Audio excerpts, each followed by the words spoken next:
All right. Good morning, everybody. Thank you for being here. I'm Elissa Richards, Chairperson of Utah Geological Survey Board. I'd like to call this meeting to order, this meeting of the UGS to order, and it is now 8:30 a.m. on August 7th, 2024. In compliance with Utah's open meeting laws, this meeting is being recorded in its entirety, and it's being held both in person and virtually with Google Meet. This recording is classified as a public record, and the following board members are here in attendance: Lisa Richards, Dave Garbrett, Kim Flett, Becky Hammond, Sam Quigley, Riley Brinkerhoff, and Rick Chestnut as well. And we have somebody, I think, who, Stephanie? Stephanie from Trustland. Yeah. So Stephanie Barber-Renderia from Trustland. Thank you for being here. We don't have any board members absent. No, everybody's here. That's awesome. Great. Yeah. The following individuals representing the Utah Geological Survey and the Department of Natural Resources are in attendance: Bill Keach, Division Director; Darlene Batatian, Deputy Director; Russell Fillmore, Financial Manager; Cheryl Wing, Board Secretary. I think Holly Brown might be coming; Patrick Ingerson and Ben DeLynn. And I'm sorry, can you tell me your names? Tara Tankersley. Tara Tankersley. And I'm James McVeigh. James McVeigh, and I bet you will get to hear from people. Yeah. Great. At present, we welcome all visitors and interested persons at this time. And as a courtesy to everyone participating in this meeting, we ask for all cell phones, pagers, and other electronic devices to be turned off or changed to silent mode. Board motions and votes must be reflected in the minutes and recorded by individual board member. And let us now proceed with the agenda. Bill. Okay, I have to confess, I have shamelessly dropped in a few pictures. On the Colorado River through the Grand Canyon. And so I hope you don't mind. It's not Utah geology, but you know, it is. It was very cool geology. So anyway, welcome to our meeting today. Come on, page down. There we go. So there's the agenda. If you haven't seen, I think everybody got a copy or should have received it. So we'll do these first few items in the morning. Welcome and introductory action items. We'll do that, and then I'll go through. We have a few new employees. We have a long list of new employees and retirements, as you probably saw.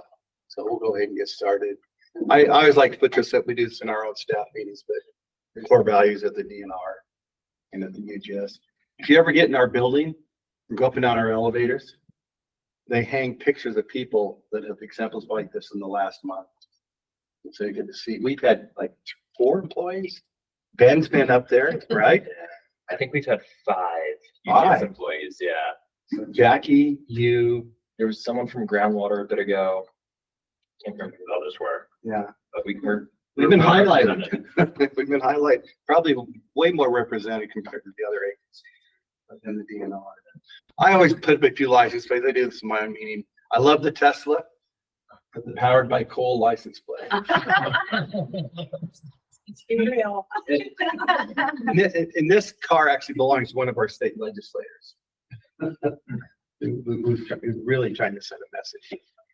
And I like the Utah. And the mountains are calling. That was that one.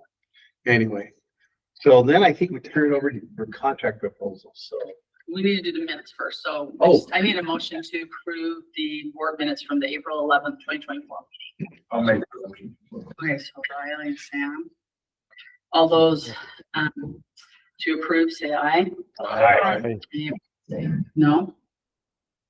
I think Rick said aye. Sorry, I think you did I too. said aye. Thank you, Rick. You bet.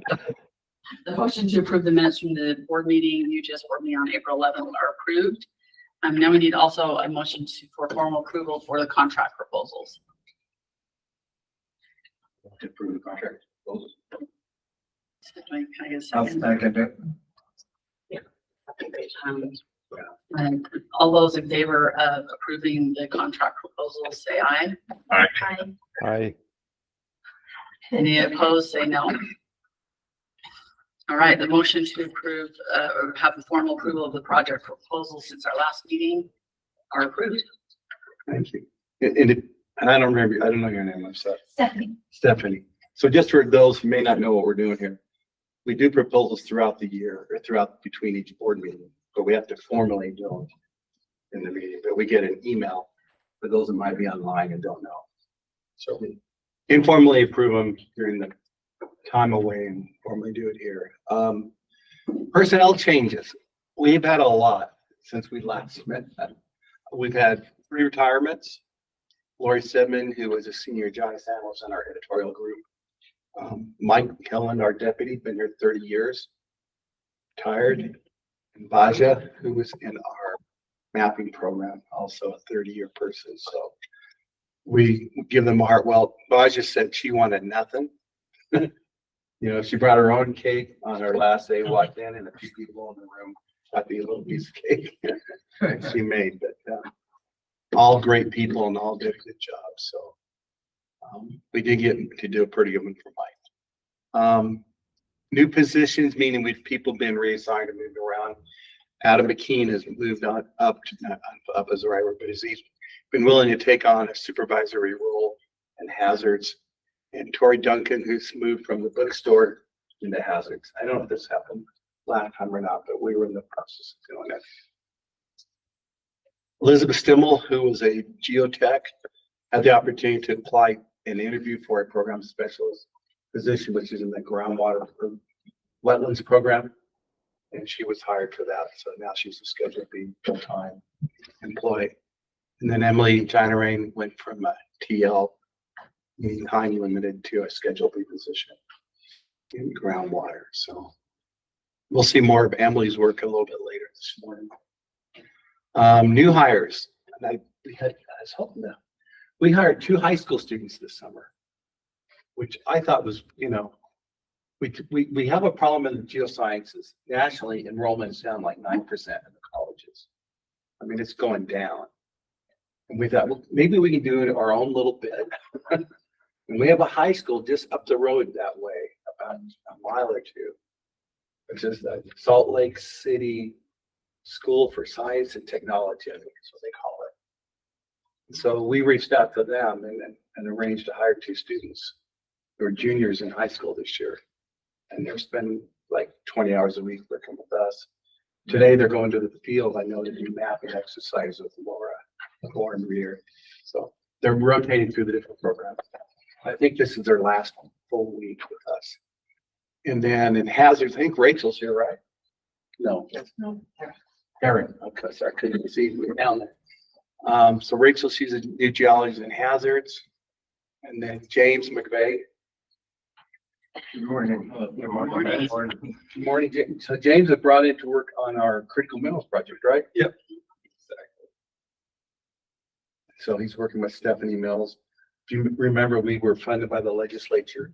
This is one of those ones where they actually, the legislature approached us in the UGS and asked us to put together a proposal to do more advanced and in-depth critical minerals research and investigation in Utah. And they funded us $400,000, which we'll use over 3 years. James is part of that. And Terry, were you brought in to help on that as well? No, I did carbon sequestration. Carbon sequestration. So you're working with Gabby. Yeah. So tell us about you. Yeah. Well, you want to say hello? Yeah, so I spent 6 years in the industry before this. I worked for Rio and also for Ivanhoe down in the Tintic mining district. And then also a bunch of other prospects around the state and Montana and Arizona as well. Mostly coming from an industry background, but also working on my master's. And I just finished my degree at Weaver State in geology. So this is my first real geology theme job. Nice. Welcome. Welcome. Yeah, welcome. I hope it's a great experience for you. Thank you. And our INSAR specialist starts next week, I believe, which we're really excited. Oh, great. Next week? I think it's We're next here week. already? Okay. We're Great. here already. And we've extended up the Bookstore Manager since Tori, who was running the bookstore, moved to hazards. It's been kind of a fill as you can, but we've extended an offer, I know, yesterday. We're waiting to hear back. But it was interesting. We had 126 applications. For the bookstore? for the bookstore. Wow. That's awesome. That's good. That's great. They narrowed it down. They reviewed 50 of the resumes. And I think they brought in 7 to 10. They interviewed 6. They interviewed 6. One of them canceled. Yeah, one of the 7 canceled. And there's 2 that were like just like a toss up at the end. So anyway, we got some new funding. We'll talk about that for landslide work from the USGS. And I think we're out actively seeking for an intern that we can do that. And I wasn't sure how to talk about this or where, but our meeting, we told you we're going to host a meeting in June in the American Association of American State Geologists. And that was probably, in my mind, was a phenomenally successful meeting. And at least 50 members of our staff made a direct contribution, whether they were writing articles, leading field trips, coming up and manning the booths, or making sure the AV and the IT worked. That the budgeting worked. We set up the credit cards so people could register for that. We wrote the web pages. It was a huge effort, and we kept getting told over and over, "You've set a bar. You've set a standard." We had, I think, 36 folks from 36 different state geological surveys that came. We had a total of 145 people. Most of the rest, we had most of the senior leadership from the U.S. Geological Survey were here. Many from the Department of Energy and the Bureau of Ocean Energy Management. We even had a researcher from the federal Congress come.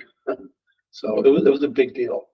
We ran 5 different field trips, a pre-meeting field trip, a mid-meeting, and a post, plus 2 for guests. And so I just was, I don't know how many different people you can say thank you to, but yeah, but it went well. And so we appreciated anybody and everybody's help. Any other comments anybody want to make on that? Well, since Cheryl is in the room also, I'll just give a huge shout out to Cheryl because it ate up most of her time since I started and well before that. So thanks to all you guys that helped from the survey. It was definitely a successful meeting. And I could tell, I came in very late in the process and I could tell there was a lot of time and energy that had been put into making that meeting run really smoothly and be successful. From technical staff to all of our admin and IT, so it was a brilliant effort, really. Seth, who's online, and Patrick were there, and Paul, mostly you and Seth, and Jay, one of our employees. But yeah, and if there was something that we forgot, Cheryl generally made sure we didn't forget. If it needed to be arranged, she set up. If it needed to be acquired. What was kind of amazing, to me, this is always a sign of a great meeting, is that if something goes wrong, nobody notices. If you know what I mean. So like, we didn't have a bus show up one morning. Like a whole bus. A whole bus for our mid-meeting field trip for like 130 people. And everybody jumped in and grabbed their vehicles, some of their personal vehicles, and nobody really noticed that the bus, and then the bus shows up at our lunch, pick everybody up. And while we're eating lunch, the bus leaves. Okay, there's our bus. And where's he going? And we're all like, we're wondering away. It turns out the guy just forgot. He told me when I went and talked to him first, he forgot. And then when he left, I said to the driver who's going, and he goes, brought the wrong bus. And we just said, forget it. The guy just showed up and grabbed the wrong bus. It wasn't like it had some mechanical issue that it wouldn't. My point is nobody noticed. and that's always a great sign. So we did great. Like I said, our guest field trips were wonderful and our pre-meeting field trips. So anyway, if you contributed or you came or you whatever, we had Genevieve Atwood, first female state geologist in the country, who was here in Utah. She came and spoke to us while we were having dinner in the rotunda. I was on her board. Huh? I was on her board. Were you Wow. really? Yeah. I love Genevieve. Aw, She's wonderful. Yeah. yes. We really like Genevieve. And we had dinner at the Bone Wall at the Dinosaur National Monument. Oh, yeah. After hours, we had a private catered dinner in there. Oh, wow. That was- Beautiful. We could show you just pictures of the meeting. We could spend the whole time. We won't do that. And Jim Kirkland, our state paleontologist, came and gave us a lecture on dinosaurs in Utah. It was good. Feel free to jump in if you have questions along the way. But a lot of good stuff. So I'm going to jump in and just kind of go through our programs now, unless there's other questions. Energy and minerals, I think we briefly talked about this, but I think USGS, when we last met, had proposed funding this. We now have the funding to look at alunite, which is a potash mineral.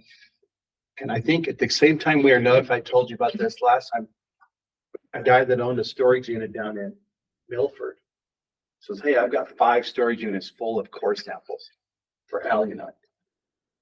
This is the area where the project was going to be. So we actually went down and reclaimed as much of it as we could, brought it up here. So that's a big project. We've also been awarded money from the USGS to evaluate mine waste. Critical minerals are still continue to be at the forefront in terms of research and what we're doing. It's a 2-year project. We're working with EGI from the University of Utah. Stephanie Mills is with them. And are you working on this as well, James? I'm just supporting in some aspects, but not Okay. fully, yeah. Wasn't sure. Geothermal is really, do you recognize this picture, Riley? From the Grand Canyon. Oh, I just got thrown this at it. yeah. That's that garnet bed. Yeah, that's right there. Those are all garnets in that band. Kind of cool. Anyway, the DOE gave a big grant to Furbo, which is the private operator, commercial operator down by Milford. And they're operating on a mix of state, federal, and private lands down there. What's the targeted capacity for Furbo? Do you know offhand? 400 megawatts. 400 megawatts. That's fantastic. Whoa. And when you consider that in the state today, as a whole, across the entire state, we produce about 73 megawatts Right.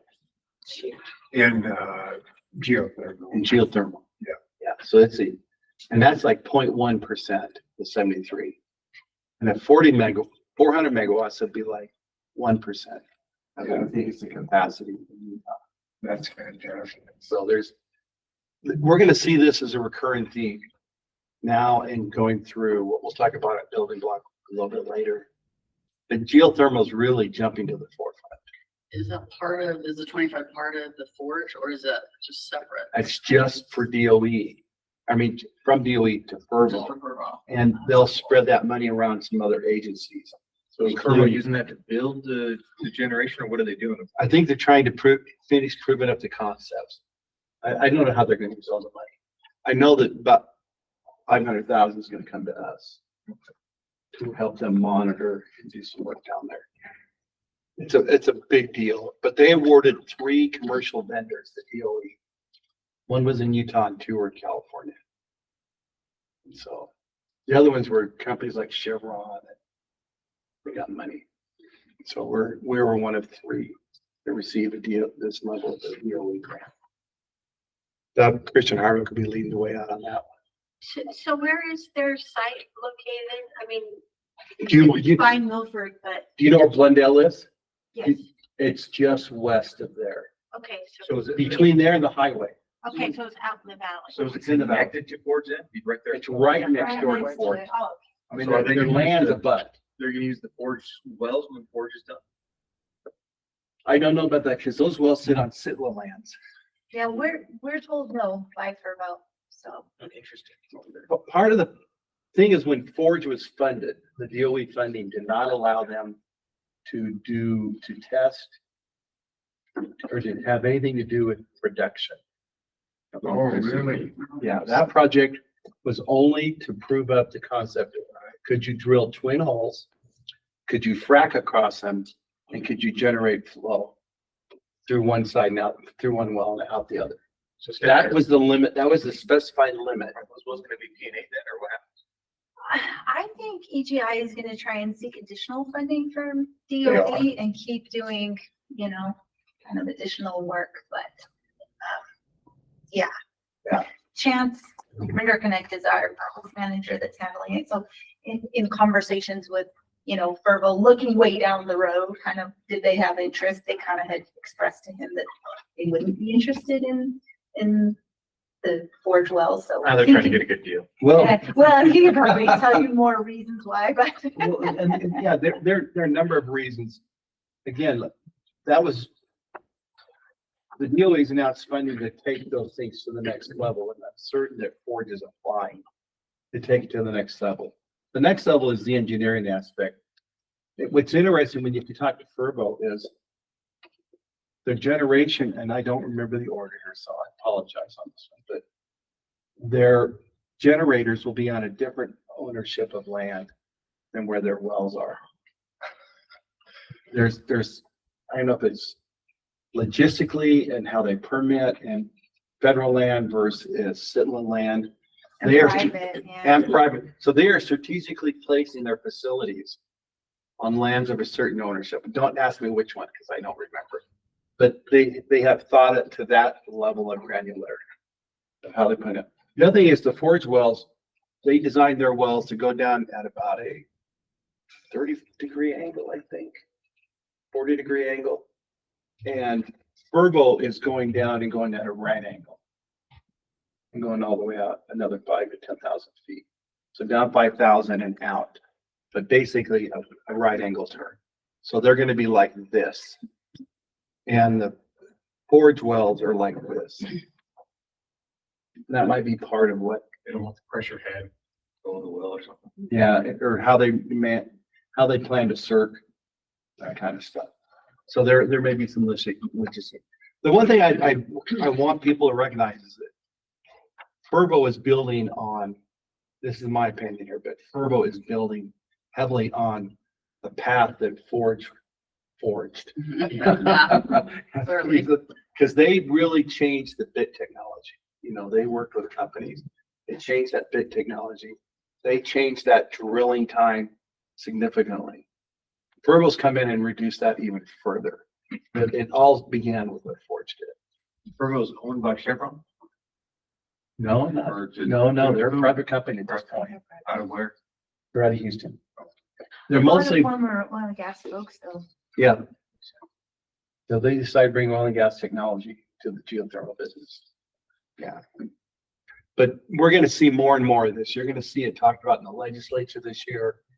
You're going to see more funding coming. We're asking for a big building block to go lead this way. We have a monthly, about a month, once a month, inside of DNR, an energy collaborative committee now that we're meeting to talk about energy and how we can work together across all of our districts. So who regulates geothermal energy in Utah? Anybody know the answer to that? You know, Steph, but you can't answer this. I'm sorry. If nobody answers, I'll let Steph answer. Who regulates geothermal in Utah? No. Not Dogum. No, they have no say. Well, I know Stephanie knows. Priscilla. Who permits it? Well, BLM permits it on federal lands. But who permits a well in Utah on state? It's not. Oh, on state. They're drilling wells, but it's not going through Dogum. No, that's No, what I thought. that's That's what I asinine. thought. You're on a public meeting, remember. Stephanie, you know the answer. Division of Water Rights. Oh, interesting. Yeah, so statutorily, many years ago, because most plants like Glendale and the Ormat plant over in Sulphurdale, they relied on groundwater in the geothermal system. Enhanced geothermal does not, but they still have that authority. So like I said, we're going to see discussions about this. But water rights would have to be depending on the experts at Dogum anyway. They do. Basing and everything Yeah, else. actually, I should have known the answer to that because the cavern wells for Magnum were regulated by Division of Water Rights. Also. So Jim's last name. Jim is the guy that does it. Goddard. Goddard, yeah, Jim oversees all the permitting, he oversees the well operations, Candace Katie, the laws in terms of, you know her. like logs and how soon they have to release the data, because on the oil and gas side, you have to release within a year. They have 5 years. And we've come to realize recently, because we're meeting collaboratively now, we weren't before, they've got a ton of well log data. A division of water rights from all these wells. We didn't know they were there. They're not in our well database. So anyway, side thought, just think geothermal's coming. You think this session, maybe there will be something? I think there will be. I think there are certainly discussions. I've been down to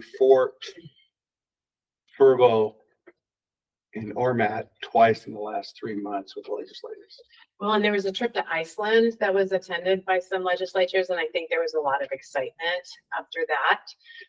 And with Furbo, in place, part of our building block will hopefully build on some of the groundwork that they did all over the Intermountain West and really try to focus in on some additional sites that maybe, if we can get the specific information that looks successful and maybe create new opportunities for companies like Furbo to come in and site where the UGS has done that work. So there's a great opportunity here, and that's what our building block is really teed up So to we have address. strong encouragement from legislative members There's a lot of excitement and ours about geothermal.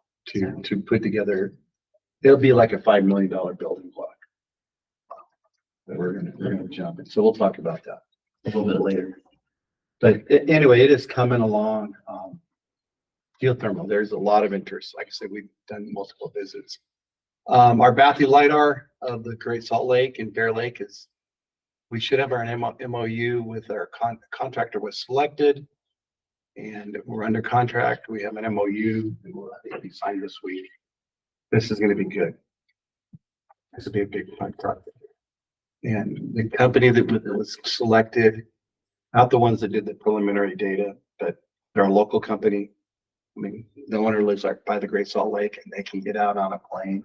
If the weather looks good and say, let's go today, let's go check. So we're excited. Small grant from Forest Fire and State Lands to Elliott on we'll look at lithium. The lithium rules are being rewritten right now. I think Forest Fire and State Lands, they're the ones that manage the lithium rules and how that is done. And so they're rewriting. I think they announced some today. They're gonna do it this week anyway. The new rules are coming out on that. This was like 10 years in the making. The USGS there's been bills working their way through the federal legislature to do more landslide work across the country. Because people are building more and more dangerous areas. We know this. We've been waiting and waiting and waiting. And finally got funded this last year through the bill, the BIL, Bill and Infrastructure. And so we got a chunk of money. We'll match it with 50%. We're gonna look at 16 quads spread across Salt Lake Summit and Utah counties. And our data preservation, they just keep cranking along. They've had money since 2007. A number of our geotechs get hired to help do this. A lot of our data we have scanned out of the prison. So we get to use the prison as well. Groundwater and wetlands, we're going to see more about this a little later. Our groundwater data hub went out, officially launched this week. There was a press release yesterday, and I know that I think at 11:15, Hugh did an interview with Fox 13 and 11:30 with KSL. So I'm not sure if that's hit or will hit. And I think there was another one. He had a third one. Anyway, there's a lot. We were surprised. We put out a press release and all these people responded. But we'll show you this data hub a little later, so I won't spend time talking about it. Bonneville Salt Flats, this is an interesting, we still have funding. Some of you know that story, but You know, we've been spending a number of years now investigating whether salt lay down works or not. The short version is it really doesn't help. Because it pumps way more water than it, what we lose in water doesn't make it for what we lay out of salt out there. But we've put out a new story map on our website if you want to go through and understand. The BLM set up a meeting with all the stakeholders a week ago. It was a week ago, 2 weeks ago. Can't remember.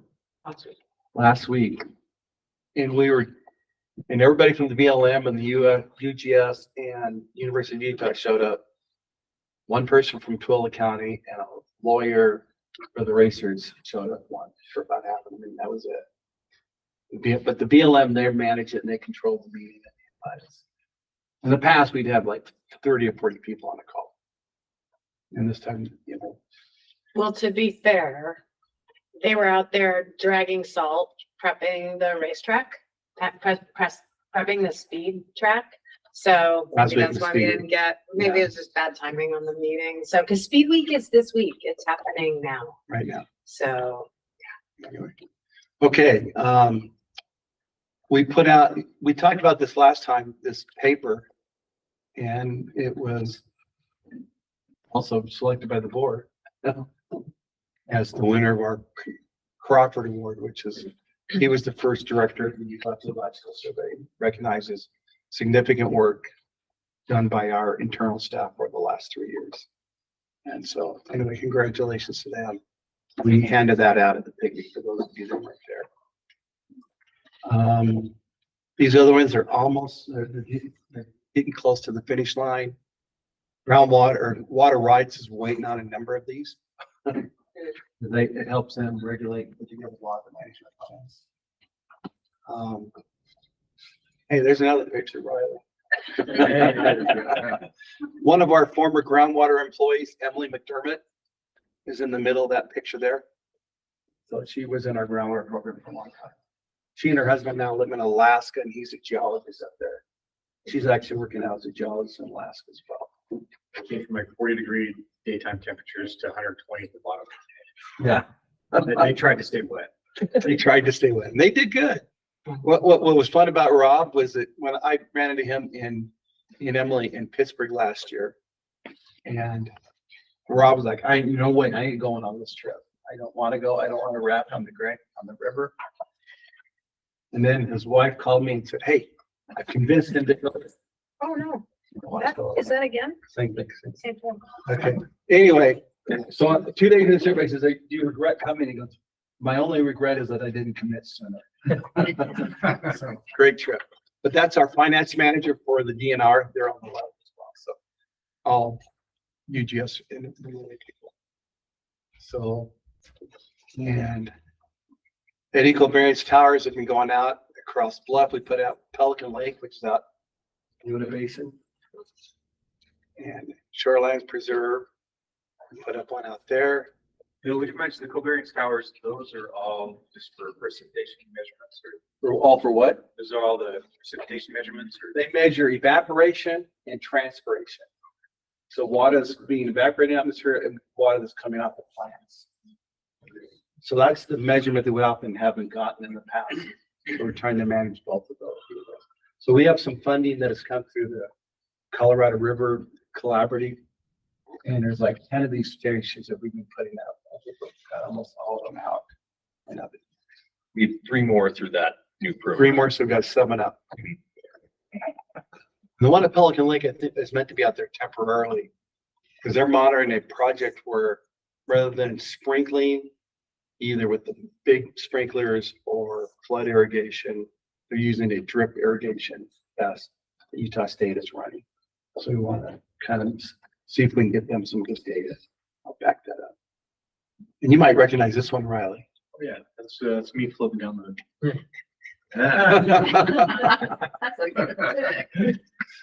Anyway, Staying wet. look at the color of that water. You put the life jacket on like a diaper, it just kind of keeps you high. Yeah, Oh, but the water is, Really kind of cushions it when you hit a rock.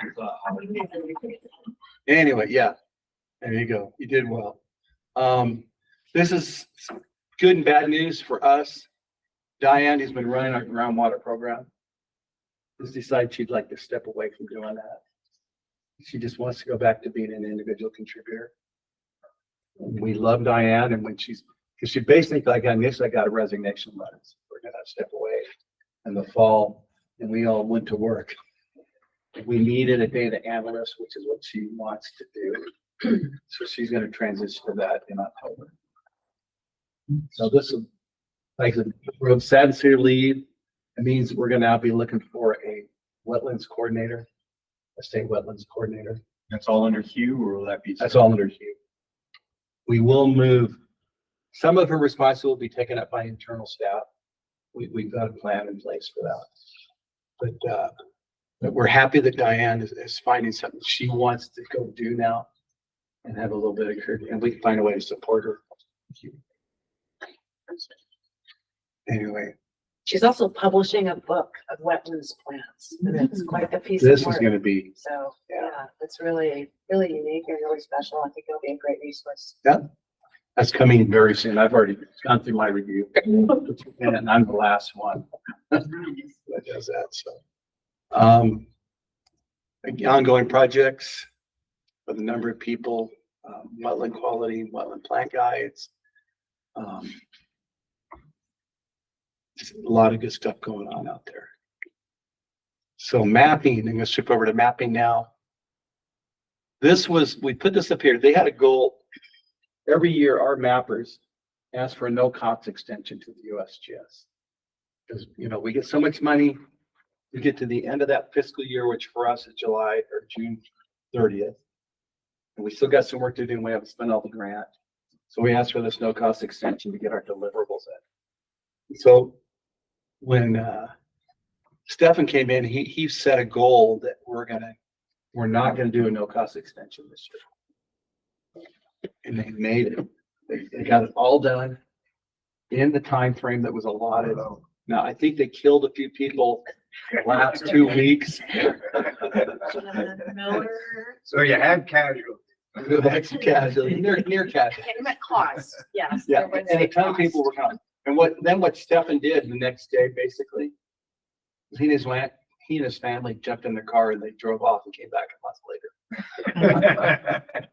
He took a month-long vacation out to Maine, Vermont, and Canada.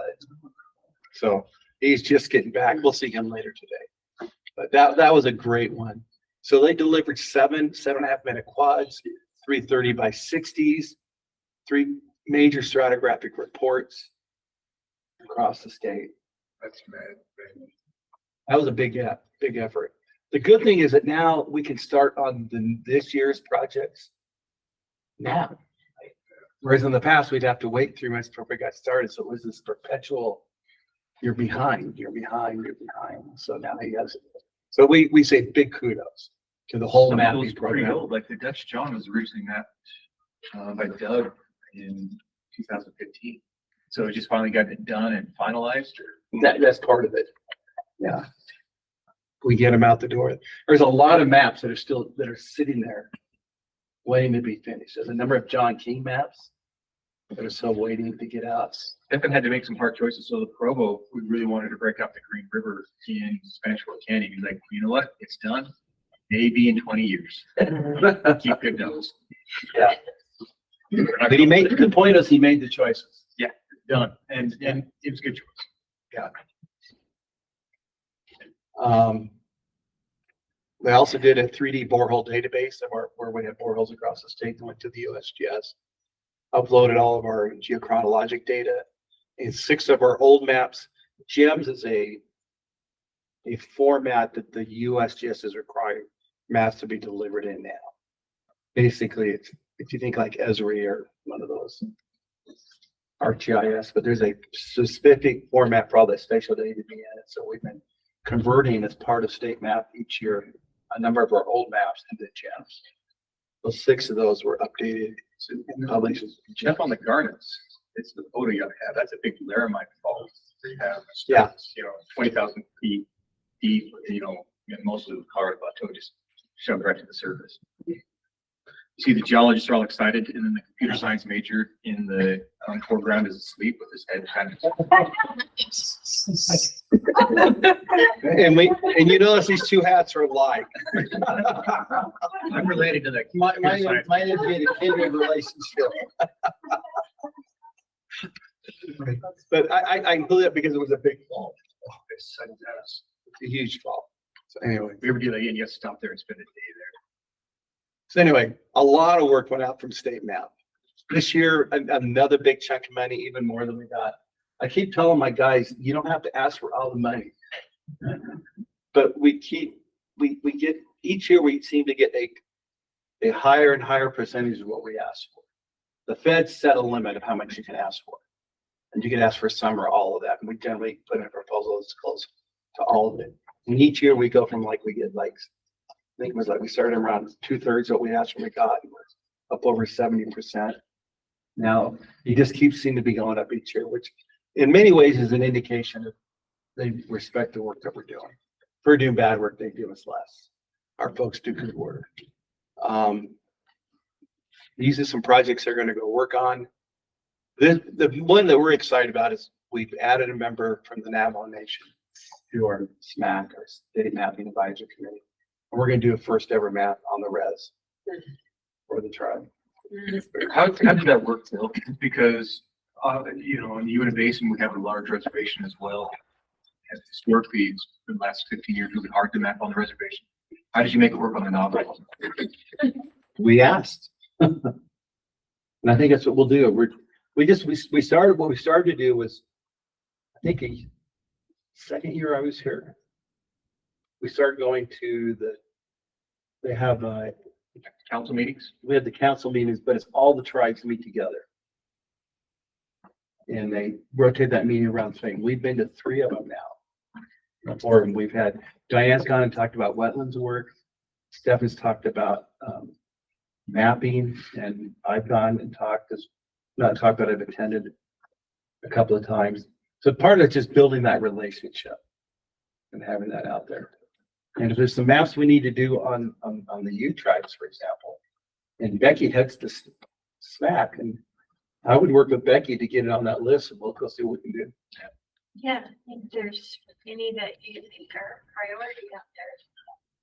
All of them? They're all automatic. They're all priority. A lot of activity out there. But it basically, it's the effort of reaching out to the communities and interacting. Paleontology thing, Jim Kirkland's been on the speaking circuit. I know he's also done a number of radio interviews lately as well. He's out at Golding's Bowl, finishing up there. I think they're month long, going out and digging up dinosaur bones. And some guy, I don't know his name, but there's a Jim Kirkland put on X or Twitter, the summer dig at Dolan Bowls has started live streaming on Twitch every afternoon. So a guy who came out and live streamed from the dinosaur dig for about a week or so.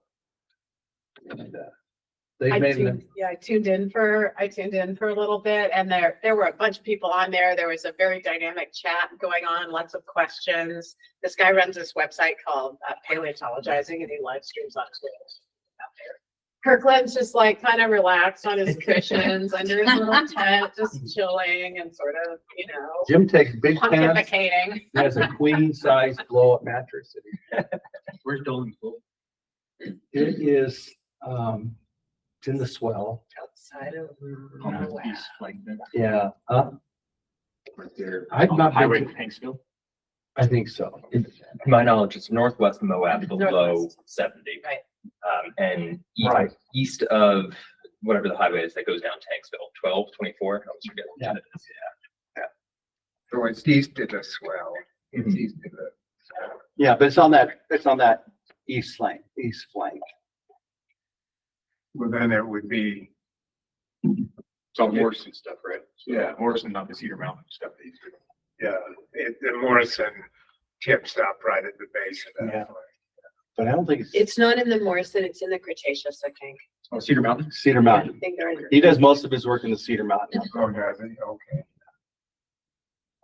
Yeah, that's his big deal. But It's this one of 17 those. years in a row, and students come all over the country.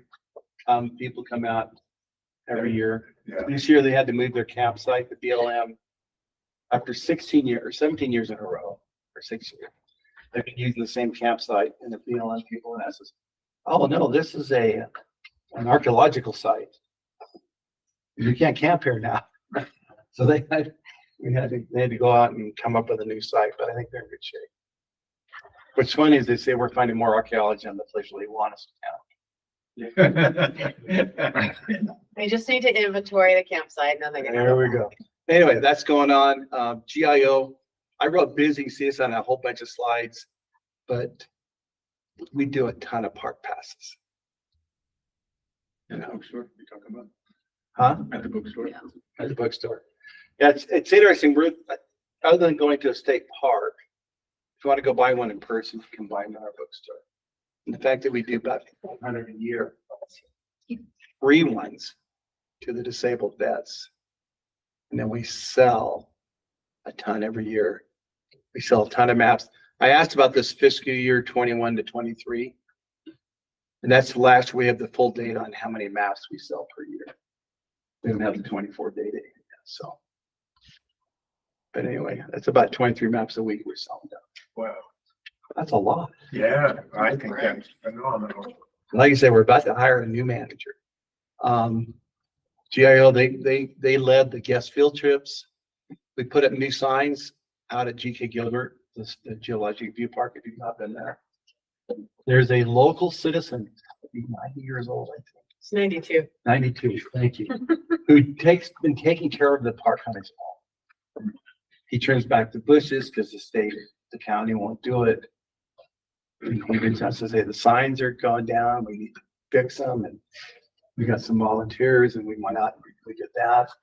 He's trying to find someone to take his place because he can't do it forever. I'm kind of spearheading that. So I was, I worked at the county and was directed to get that park built 20 something years ago. And Todd was a big collaborator and really instigator of the GK Gilbert Park. So I worked with Salt Lake County Landscaping on design and construction.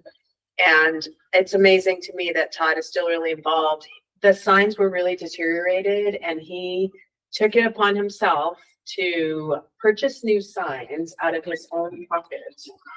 And so I'm trying to work with a couple different organizations to get him reimbursed and then working with Salt Lake County to try to develop a maintenance plan for it and possibly a volunteer day out there to hack back the shrubbery. Salt Lake County, I'll send a dumpster and a couple crew members to work on that. But it's a great little park. It gets a lot of traffic. It's one of our geo sites. And we stopped there with our AASG tour. Yeah. Okay. One of our guys, Jackson Smith, went and talked, they had a bunch of teachers from the state of Utah working on a master's in naturals program. He came out and gave a lecture out there. And we just made our first video, or making it, right, Patrick? Still in the process. I have a rough cut. Wow. Yeah, it's coming along. It's coming along. It's a really fun project. If we had the time and the money, we'd love to do one for every one of our geosites. How many geosites now? 69? Something like that. Yeah, I think Somewhere around around that. 65 is. So Yeah, we have a lot. Yeah. Okay. He's working on it.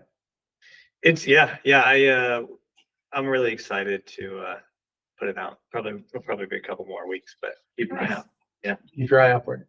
Coming out in our survey notes in September, there's an article on petrosomatocalypse, which if you've been down to Kodachrome, you see handprints in the stone.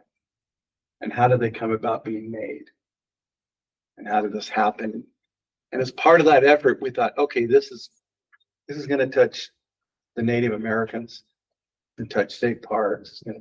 So our guys actually reached out to the Division of Indian Affairs, the State History Office, the Southern Paiute Tribe to make sure they were okay with us publishing an article. And they got to see and review it. So as part of our outreach through our Geo committee, which is our employee-led committee for employee-related affairs. And so part of our funding was also from the USGS was to derogatory place names. There's been a big effort to fix that kind of stuff over the years. So there's been I don't want to call it a comprehensive list because I'm not sure how you define derogatory in all shapes, ways, and forms. But we put together a pretty good list of what might be. And some of them are being changed. So we know the peak name was changed in Provo. We changed the name of the road there because it was felt to be derogatory to our Native Americans. So that's being worked, and we're trying to. But on a lot of maps where the names haven't been changed, you know, we're probably going to, rather than try and change it, no one will know what we're talking about. We may have like a statement that'll just be aware that we know there's some names on these maps. That when we get that policy defined, we'll bring it back to the board to look at for the review. But we just weren't ready yet. We're close. We weren't ready to bring it to the board yet as a policy. So Bill, who's the naming authority on that? Does UGS get to change names or? We've been working with the USGS, and there's a national group on state or place names. We have a seat on there's a naming like advisory council. We have one, Zach Anderson, something Grant sat on for years. Yeah, it's been around for a long time. Yeah. There's now an effort to how to fix some of these things. You know, there are some names that probably should be changed or shouldn't be tolerated. Let me put it down. Anyway, so that's what that's all about. I put this in here. My GIO folks didn't, but Salt Lake Magazine named our bookstore as their favorite bookstore in the state. I thought that was pretty cool. If you think rocks or geologic maps of rocks are art, and we absolutely do, check out the Utah Department of Natural Resources map bookstore. Anyway, I think that was pretty cool. Data management, this is our last program to talk about today. Okay, I keep leaning on Riley. So where are we now, Riley? That's a Blacktail Canyon. Where are the granite formation? Yeah, you're right there in the Cambrian. So is that right? Is it right there? That's it. That's a 1.3 billion year gap in geologic history. Oh, wow. I'd rather, that was in magazine. Yeah. Yeah. Grant wrote an article. Yeah, it was just fantastic. It was really good. So this is where it outcrops in the Grand Canyon. Okay, and that's 1.4 billion, 3 billion. I think it's 1.3. You go from Vishnu up into the Yeah. Cambrian. Somewhere in there. 1.3, 1.4, give or take 100 million. Yeah, give or take. That's fantastic.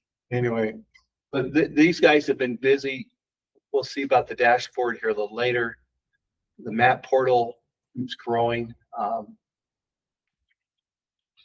Let's see. I said it was released this week. That was from them. They keep adding more and more data to all these different portals. That's probably our biggest challenge. Our mappers will tell you that the biggest challenge is they're not getting my data up fast enough.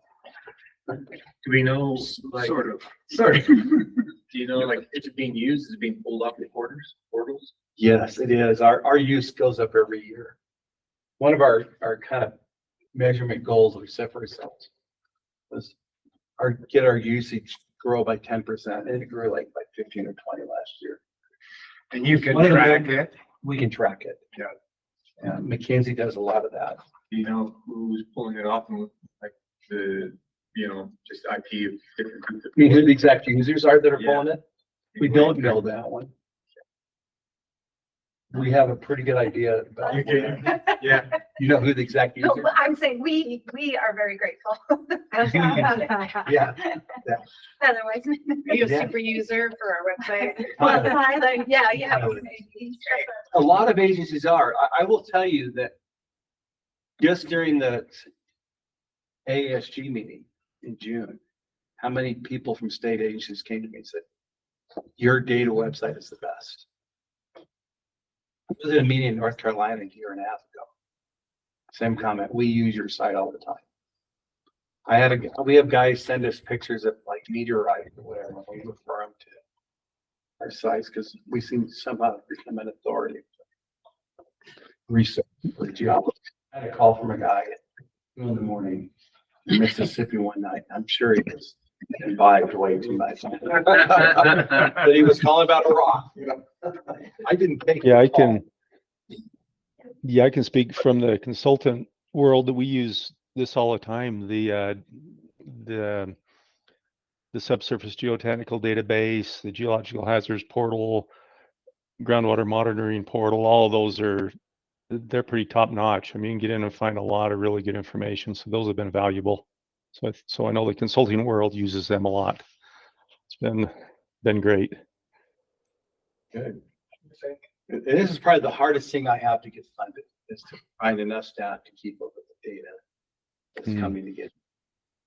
That's my biggest challenge. Because we've delved, I'm gonna say this publicly, we've delved into an arena that if you live in the state government world of Utah, let me say it that way.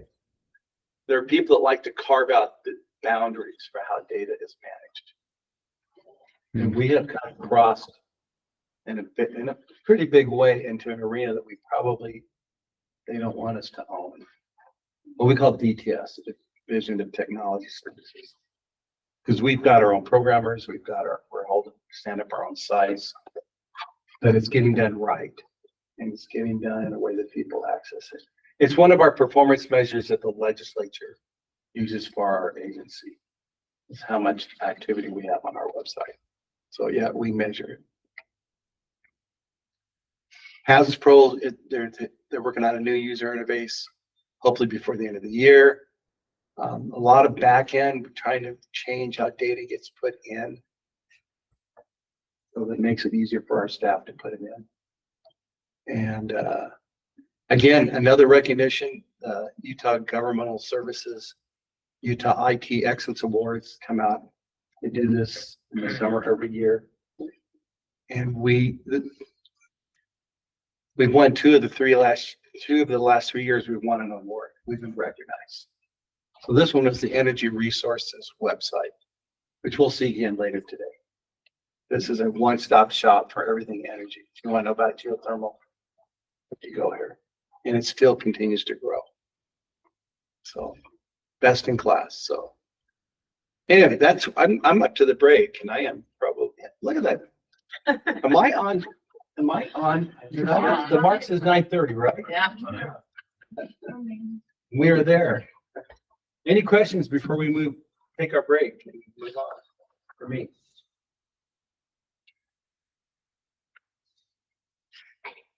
None? You want to take your break? You're in charge there. Yeah, I was just looking at funding and budget. You want to do that after? We'll do it after. Okay. Yeah. It's up to you. You can change it, but that's what I've got on the budget. We skipped a couple items on the agenda, so we can circle back to those later. Were you guys gonna present on anything, or you just here to? You're just here for the first part. Okay. Oh, yeah, we've already did that. They were on the agenda. Sure, let's take a 10-minute break. Quickly, right?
Justin's also the chairman of the board for another. All right. So he's. Wanna introduce Stefan or do you wanna introduce Stefan? I can do that. You ready to go get started? Yep, let's go. Okay, so the next part we wanted to cover today was just some updates. So we've got Stefan Kirby, our program manager for mapping, to talk.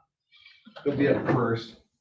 The Mackenzie's gonna come and Emily's gonna help, I believe, as well, on our two latest web applications. So the energy resources is the one that we saw the award about. The groundwater one, I'm told just a few minutes ago that 5 different TV interviews. No. No, what? The groundwater hub? Oh. He's distracting me. I'm sorry. No, but on the groundwater hub, someone say good morning there. Good morning, Utah. Good morning, Utah. Okay. Oh, Yeah, because we'll talk about that a little bit later. I'm gonna, this point, just when I first saw this app, it just dawned on, it just kind of overwhelmed my sense of what's going on in Utah. So I'm gonna turn it over to Stefan first. I'll switch to his PowerPoint. And it's all yours. Take it away. Okay, I'll just talk through it from back here. I'm Stefan Kirby again, the program manager of the Geologic Mapping and Paleontology Group. Bill asked me to come in and give an update about our STATEMAP program. And STATEMAP is really basically everything for us. That's what drives our mapping. That's what funds a good deal of it. And I'm going to give an update about what we've been able to do with it over the last FY or two. So next slide. So I wanted to give a little bit of background about where the group itself is at. We really are in basically a complete changeover. So I took over the group, and immediately after that, everybody's retired. Nothing personal. Nothing personal, no, not at all. But we basically have a whole new staff. And so we had a bunch of people who had never made maps before, had never done the GIS part before. So we had to learn some stuff together. We also have a bunch of new work, a bunch of new things that the mapping group does, and that's based on STATEMAP. STATEMAP has different opportunities that are relevant to our mission for the broader state, and so we go after those, but they're different than mapping.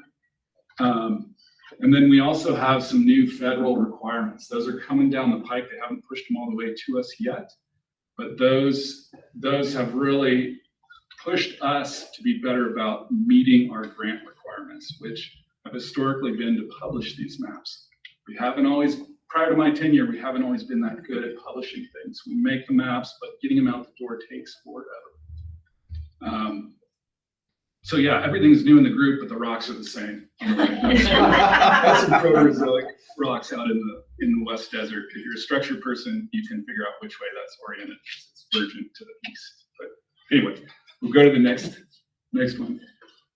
This is not, if you look at that, so this is staffing through time of our group. I put this in here to kind of depict what the group has been over the years, because it's one of the longer running groups within the survey. You can see it kind of went up to a stable staffing of about 8 or 9, really for a couple decades. Okay, and that was that cadre that has just retired. You can see it drops way down in 2022. That's when everybody retires and we start to replace everybody. And then we're back up higher than we've ever been. That's in part to capture new STATEMAP opportunities. We have a lot more money available. But the reality is that increase has been done mostly with TL, not permanent positions. We've only added 1 permanent position, which is interesting because the money, as far as we can tell, will be fairly much like it is now going forward for quite a while. And then lastly, we did have one last retirement just last week. One of our longtime people, Basha, retired. We're going to transition that position into something, state stratigrapher or a stratigraphic mapper, because we have the option to put in these state stratigraphy studies, which are vital for mapping, but they're also vital for all kinds of resources. That would be permanent. Next. Excuse me. This is a review of what STATEMAP is. We have our SMAC committee, our state map committee chair sitting right next to me, Becky. She's very familiar with this, but for those of you who aren't, this is kind of the background on state map. Long-running state-fed cooperative program, 50-50 split between the state and the Fed. It's one leg of a three-legged thing to basically do geologic mapping across the country. That includes STATEMAP, EdMap, which is for students, and then FedMap. FedMap is for USGS mappers. And the goal of this is really to provide modern geologic maps for whatever the societal need will be, whether it's resources, hazards, water, whatever. State maps in a really interesting example of federalism, a very functional example of federalism, because you have shared interests between the feds and the state.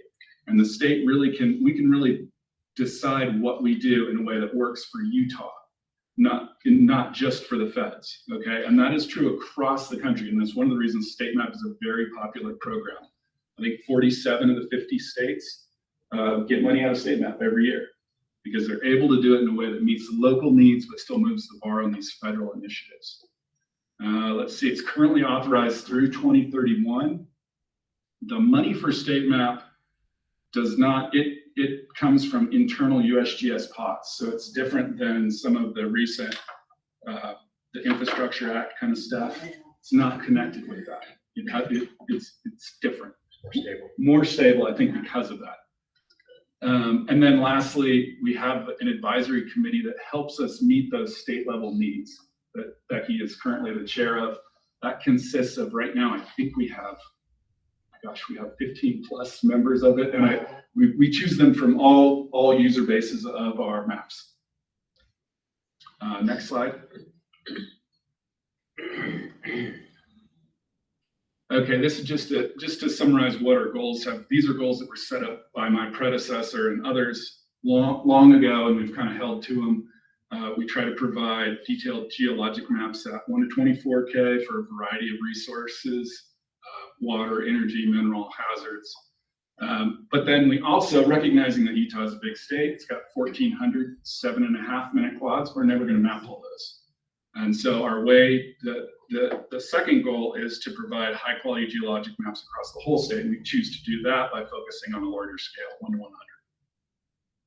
The next slide. This shows our budget history. These are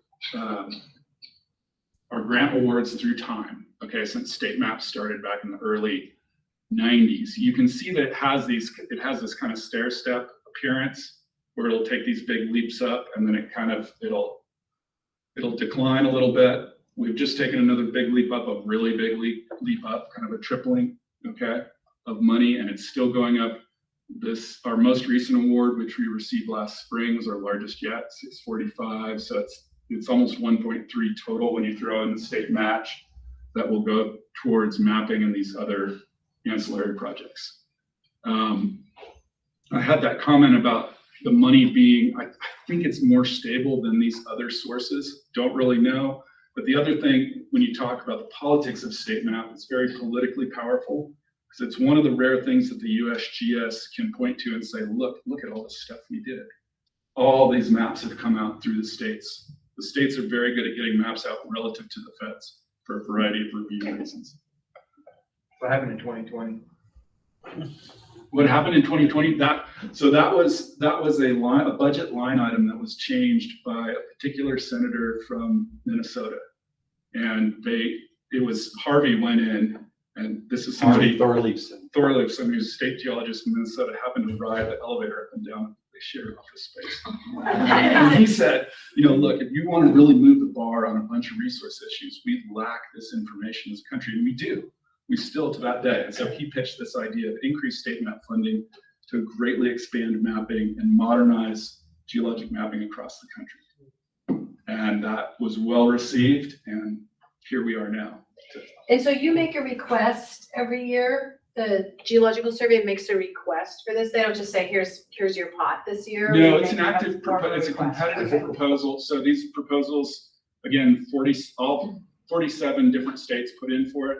The proposals are ranked against each other by a committee that changes every year. The committee commonly includes a number of state geologists, some federal people, and some academic folks. So it's competitive. And so the one thing that you can't, I think you can say this, I'm not sure because I don't know the other numbers, but you can see we keep kind of going up on kind of steady funding. So I think that reflects that our proposal is more competitive versus the other states. I think, I'm not sure. Because the overall amount of funding has remained the same. Yeah, It's yeah. spread across the board. So we're getting a bigger piece of the pie, and because the committee changes, and this is from discussions I've had with the STATEMAP folks, I don't know that that actually means that much, because the committee changes and what the committee is interested in every year changes. You know, maybe we're doing better. I like to think we are, but I don't know, realistically. So can I make a couple comments on this? Yeah. So the AASG, they commissioned a study that Jim Falls and a guy named Dick Bird, Jim Falls, a state geologist in Nevada, Dick Bird from Illinois, collaborated on trying to put a dollar value to what the surveys deliver, and in large part through the state map. And that study's been completed, and there's a huge return on investment there that they've determined. We can get that if you're interested in seeing, like, probably get my hands put on that study. Secondly, there is concern, and Harvey sent out an email yesterday. Were you on that? He's worried about funding, you know, how long it's going to hold. But there's a third driver here, which is the federal legislature put out a mandate that we have an updated contiguous, harmonious geologic map of the entire country by 2030. So I don't think the 2031 is just a perchance number. I mean, it was designed to coincide with this federal mandate to deliver this integrated. So in state map, there are funding buckets that you can chase funding in. And one of them is to align your geologic maps at state boundaries. If any of you have ever worked with geologic maps across state boundaries, you know, they may not always, I want to say agree, but match, let's call it that. That's probably It's border faults. That's a common thing with maps of all kinds. And there's also in stratigraphy, a friend of mine always thought we have lumpers and splitters, you know, how finely do I split those formations into? Some states give more finer and some are more bigger picture, you know, where they, so you get a lot of those sort of things. But anyway, there's funding for all that kind of stuff.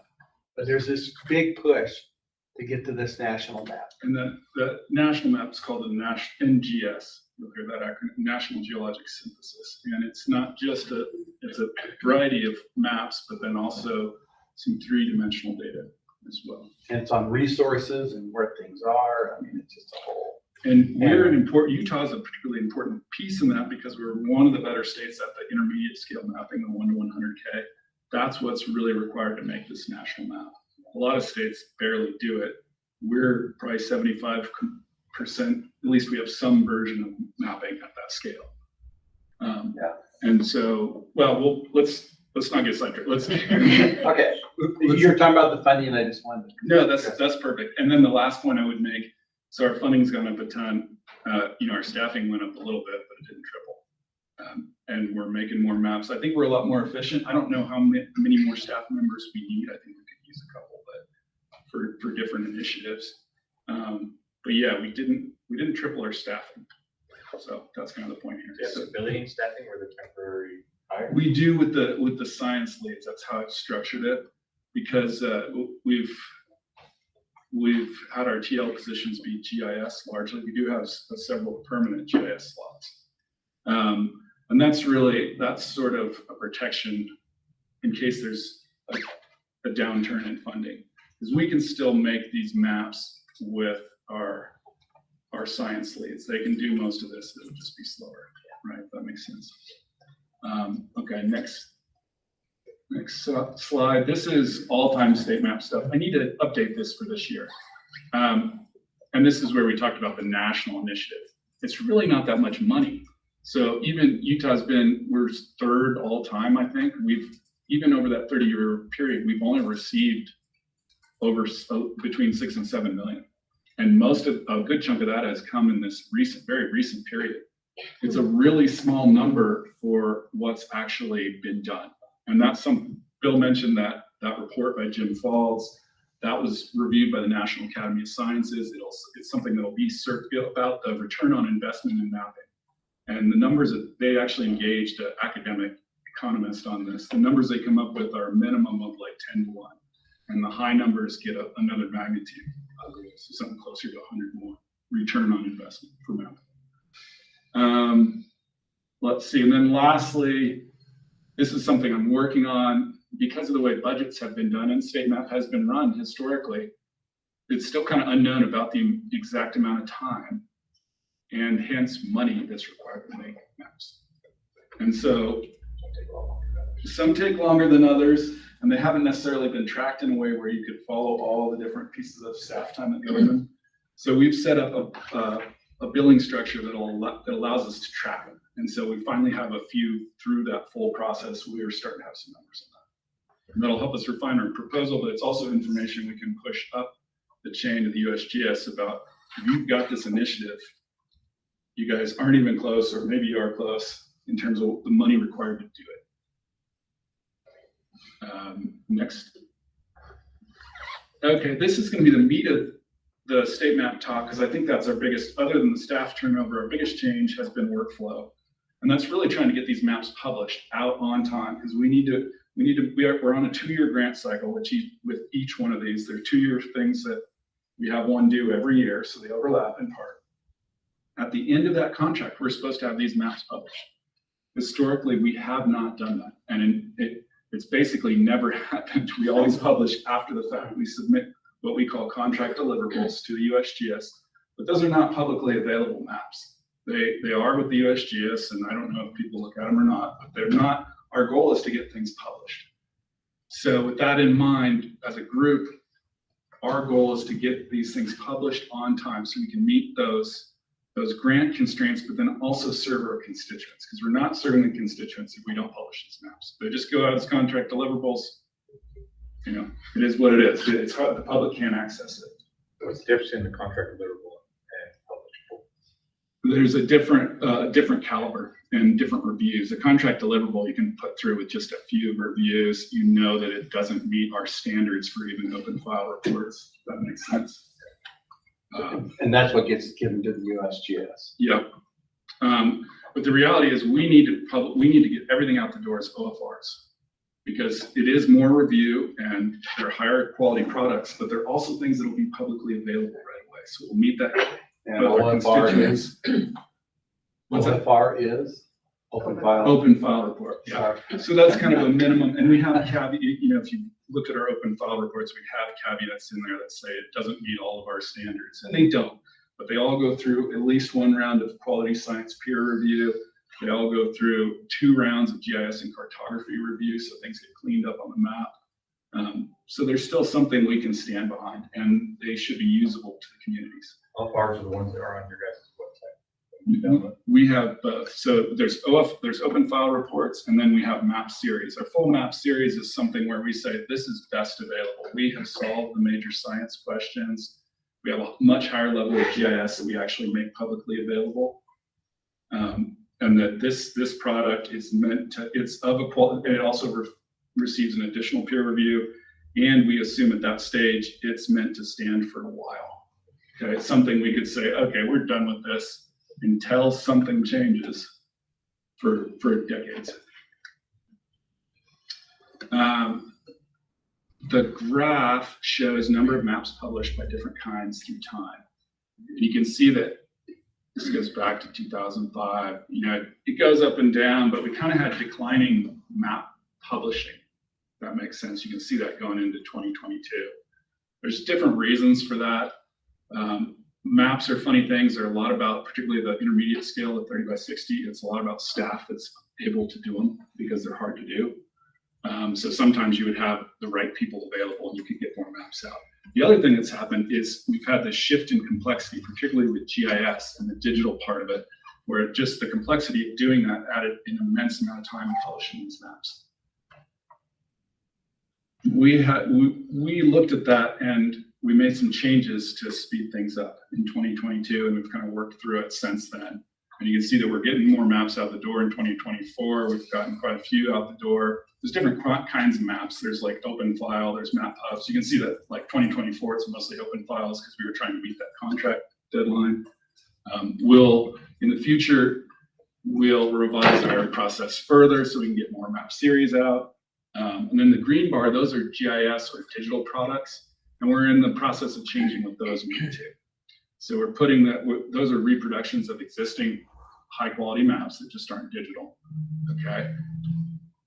In the past, those were put out as a full, not different than a full map series.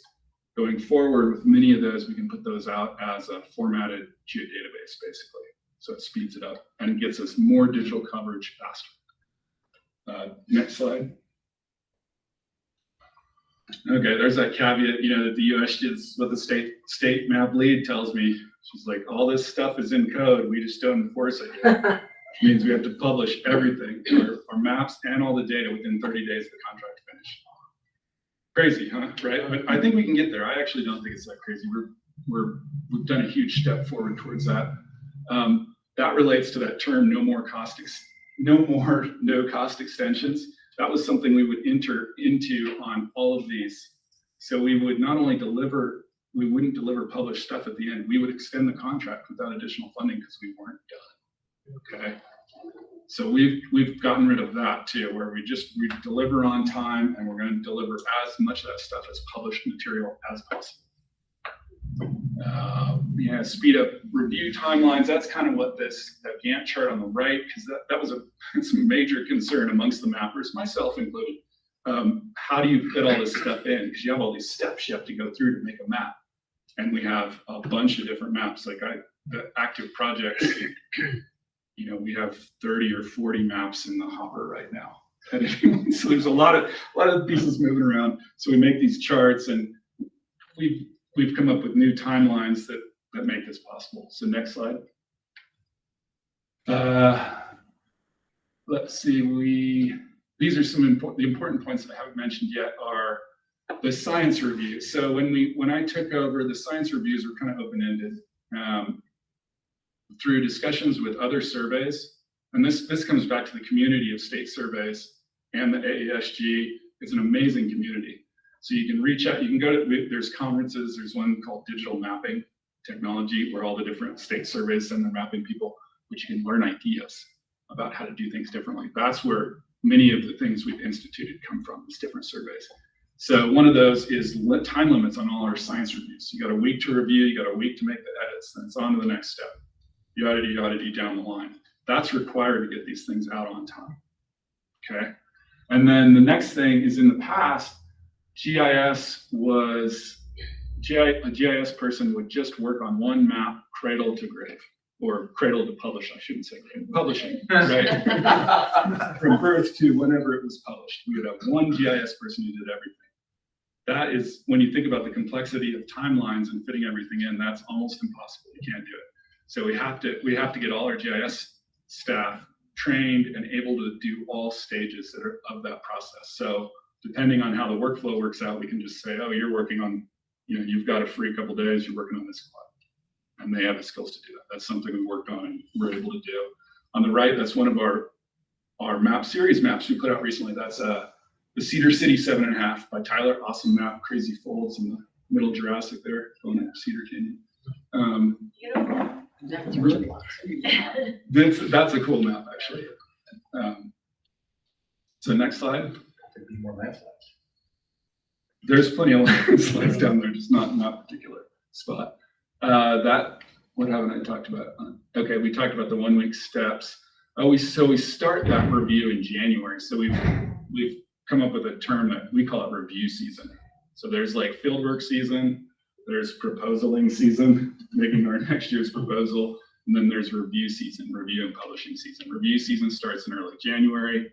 Hopefully that means we get it through all our science review steps in April, and then we can hand it over to the editorial to finish things off with plenty of time to get it out the door by the end of June.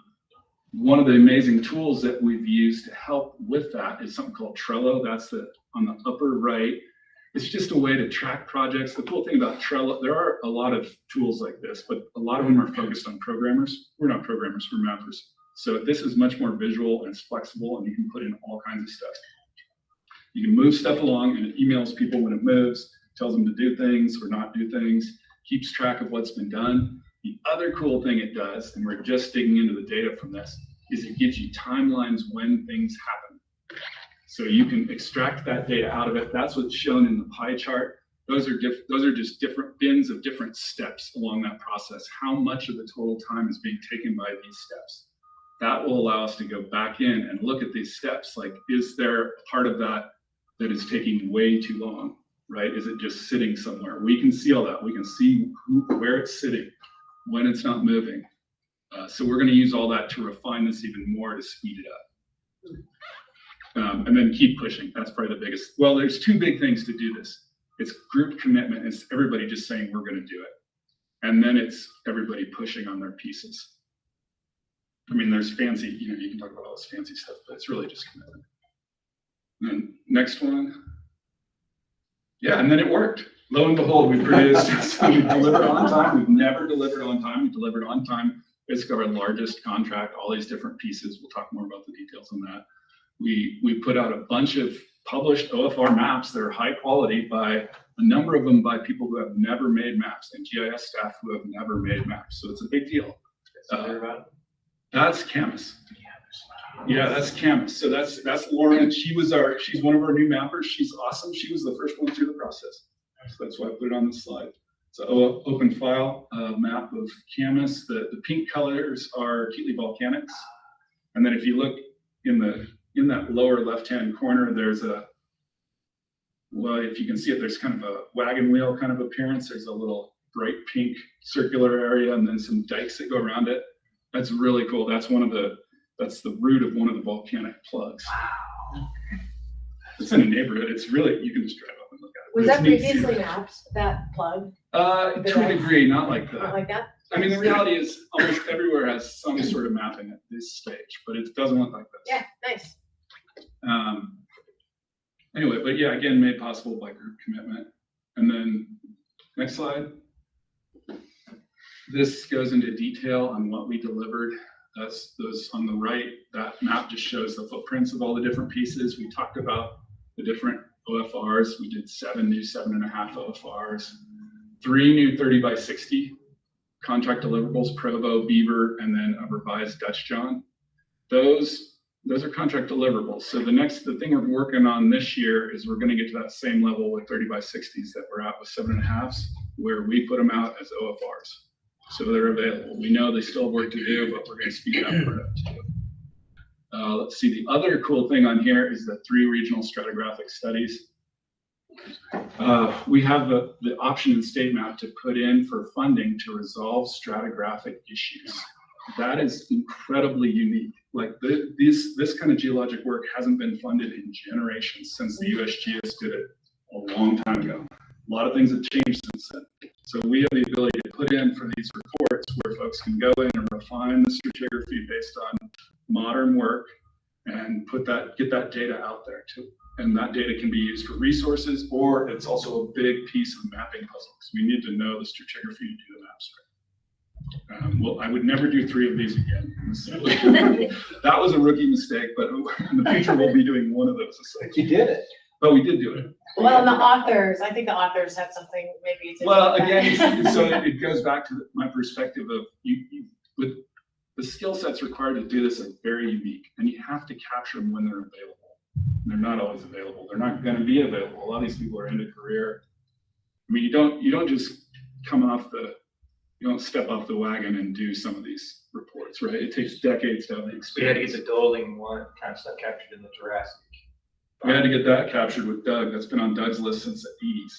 And we got it captured here in a contract deliverable that we'll probably put out as a bulletin. And 19 is just the Cretaceous book list, or what was that? 19 is the Mancos. So a revision of Manco stratigraphy based on Jim Kirkland. Jim Kirkland did his PhD on the Manco biostrat stuff, and he brought in a bunch of collaborators. Identified it as a group. Yeah, raise it to group status, and then define the nomenclature. And then 17, 17 is the Green River study that you're connected with Ryan Dahl. Ryan State. Yeah, he did an amazing job. Let's see, there's a few other things. We submitted a bunch of our geochronologic data to the USGS. They're trying to rebuild their national geochron database. It turns out because they let it lapse, the states have all the real data. So they're trying to gather it back. That's something Eugene Szymanski, his background's in geochron, but he's kind of taken the lead on that and has really connected with them. We'll put in for more work on that coming up because there's some collaborative things we can do with the feds. Like will the feds pay for something else? Yeah, there's options like that. There's ways to do stuff like that. And then someone mentioned the value of the engineering borehole database. We worked on formatting that and inputting stuff for a particular quad as a 3D project. We submitted on that too. Let's go to the next slide. This is just an example of some of the maps. On the right is Fort Douglas. That was Zach's quad. That includes part of Salt Lake City Metro down in that lower left corner, and then a bunch of amazing Wasatch bedrock, cool structure. It's a brilliant map. Truth be told, he's been working on that a lot longer than this one cycle, but a really amazing map. And then on the left is one that I'm probably most proud of. Well, two maps, and those were both done by Emily Cleaver.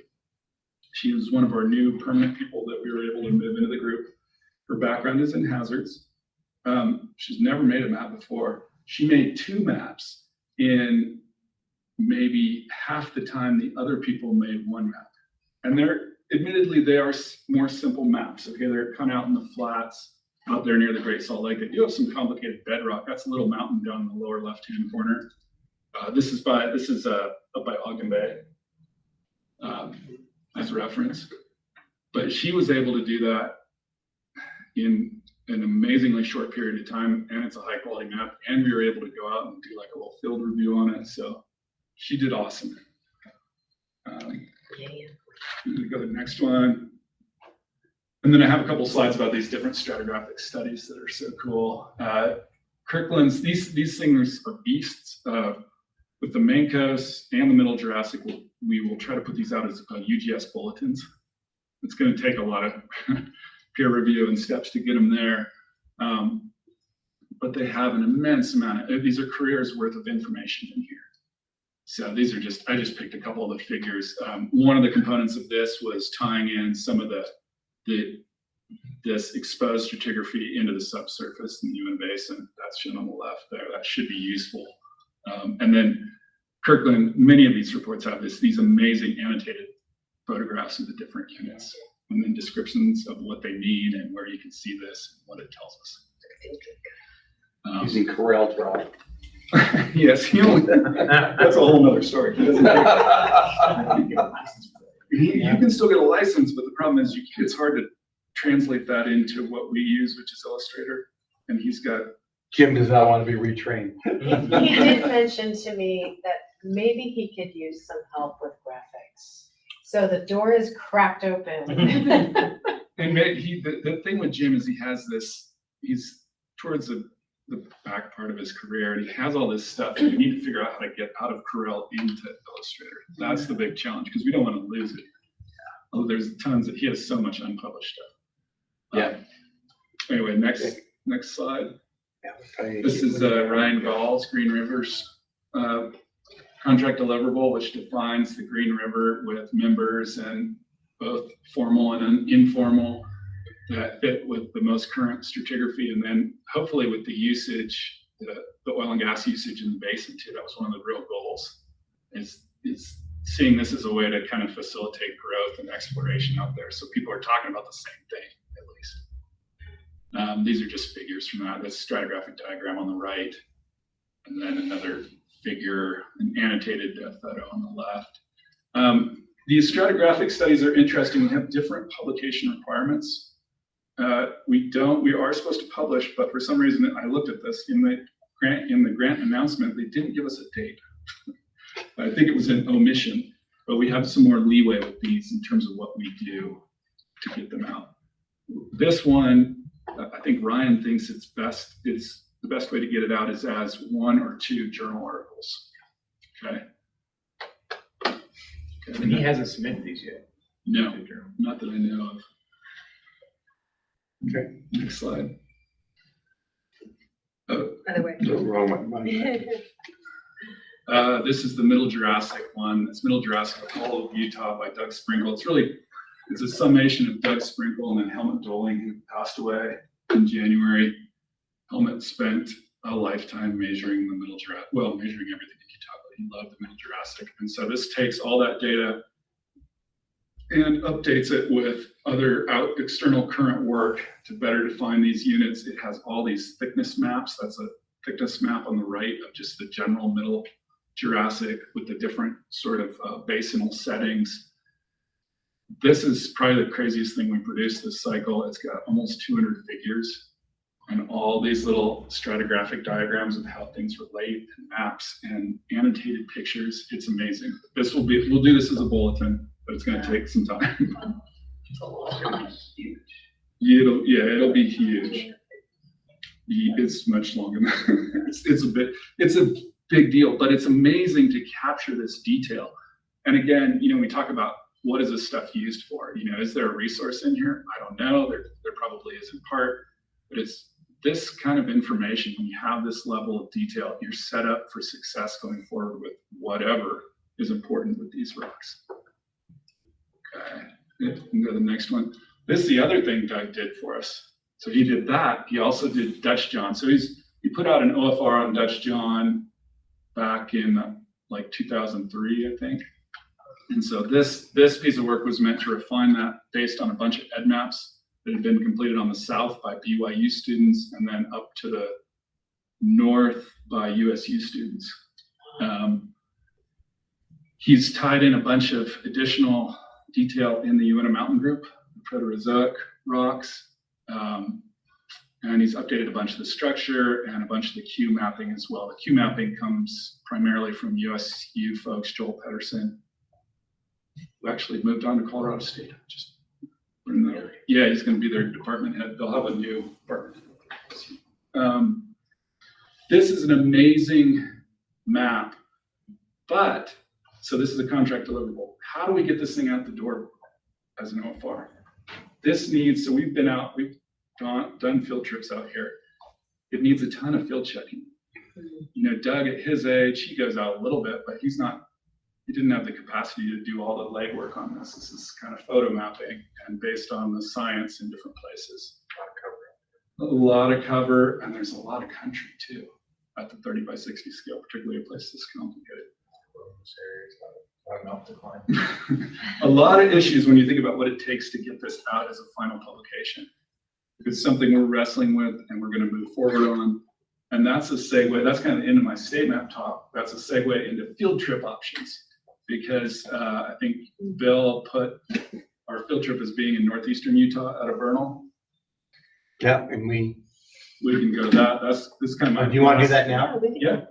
Okay, I had it a little later, but that's fine. We can do it now. Okay, I can do it. Now let's go. Let's do it. Okay, so we, as part of AASG, Vandenberg, mostly Vandenberg, honestly, and then me, I don't know why I put this first author, just in case something bad happens. We put together this really nice guidebook and 2-day field trip based out of, that has an overnight in Vernal. It includes a bunch of, the maps are hard to see, honestly, but there's stops in the Uinta Basin. There's stops in Vernal, Uinta Basin, and then stops by Dinosaur, and then up and over the Uintas. Range of geology, that's one thing Bill asked me to talk about is field trip options. So that's an option here that's, there you go. You can see this a little better. Those screenshots we got. That help? Yeah, so that would be the first day is largely Uinta Basin stuff and Vernal, and then it would end up at Split Mountain. And then a little further north than that. And then yeah, there you can see we have a number of stops near Dinosaur right there, or in Dinosaur actually. Yep. And then I guess overnight in Vernal, and then the day 2 would be up and over the Uintas. And the up and over at the Uintas, there's resource stuff potentially at the phosphate mines that we can talk about. Andrew has a nice spiel put together for that. And otherwise, it's kind of some cool geology stops that are all in that Dutch John quad. So that's an option. That's a field trip option those are options for the board field trip. This one's already put together. The other thing, the reason I showed the Dutch John plot, because you guys would have to figure out if you want to do this, but if you want to put on your field geologist hat and go like, we wouldn't necessarily call it field checking, but we can drive around on that new piece of work and look at rocks in a bunch of different places and see what we think. And it would actually be beneficial towards the map, if that makes sense. And we could do that in 2 days too, and it's gorgeous. In other words, you would just do that. We could just do that. Excluded this. We could just do that. And I don't know whether we want to be in Vernal if we did that, or stay in Dutch John or Manila or something. We float. Probably Dutch John, but that's an option too. It'd be more free form though. It wouldn't be that put together. We would take the map. Yep, we could pick out what we wanted to examine and try to go to places where the map needs field checking and see what we think. Is that kind of like the Syria? Yeah. And you see those valleys, those strange looking valleys to the east. Does this involve floating? Well, I mean, that's another option. You could do a raft. It only takes a couple hours. Can you do that in September?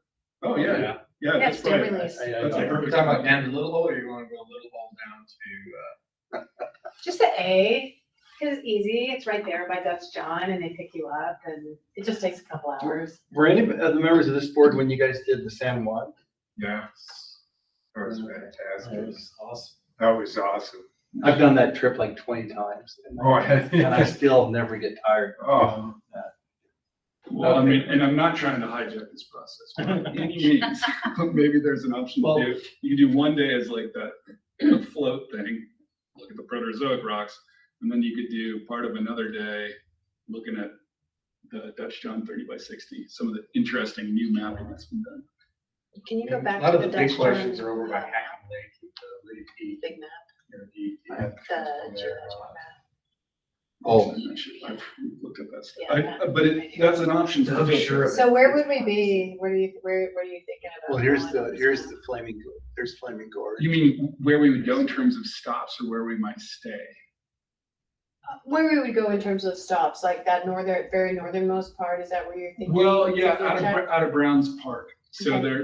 there's some places you can drive through the newly mapped Proterozoic stratigraphy.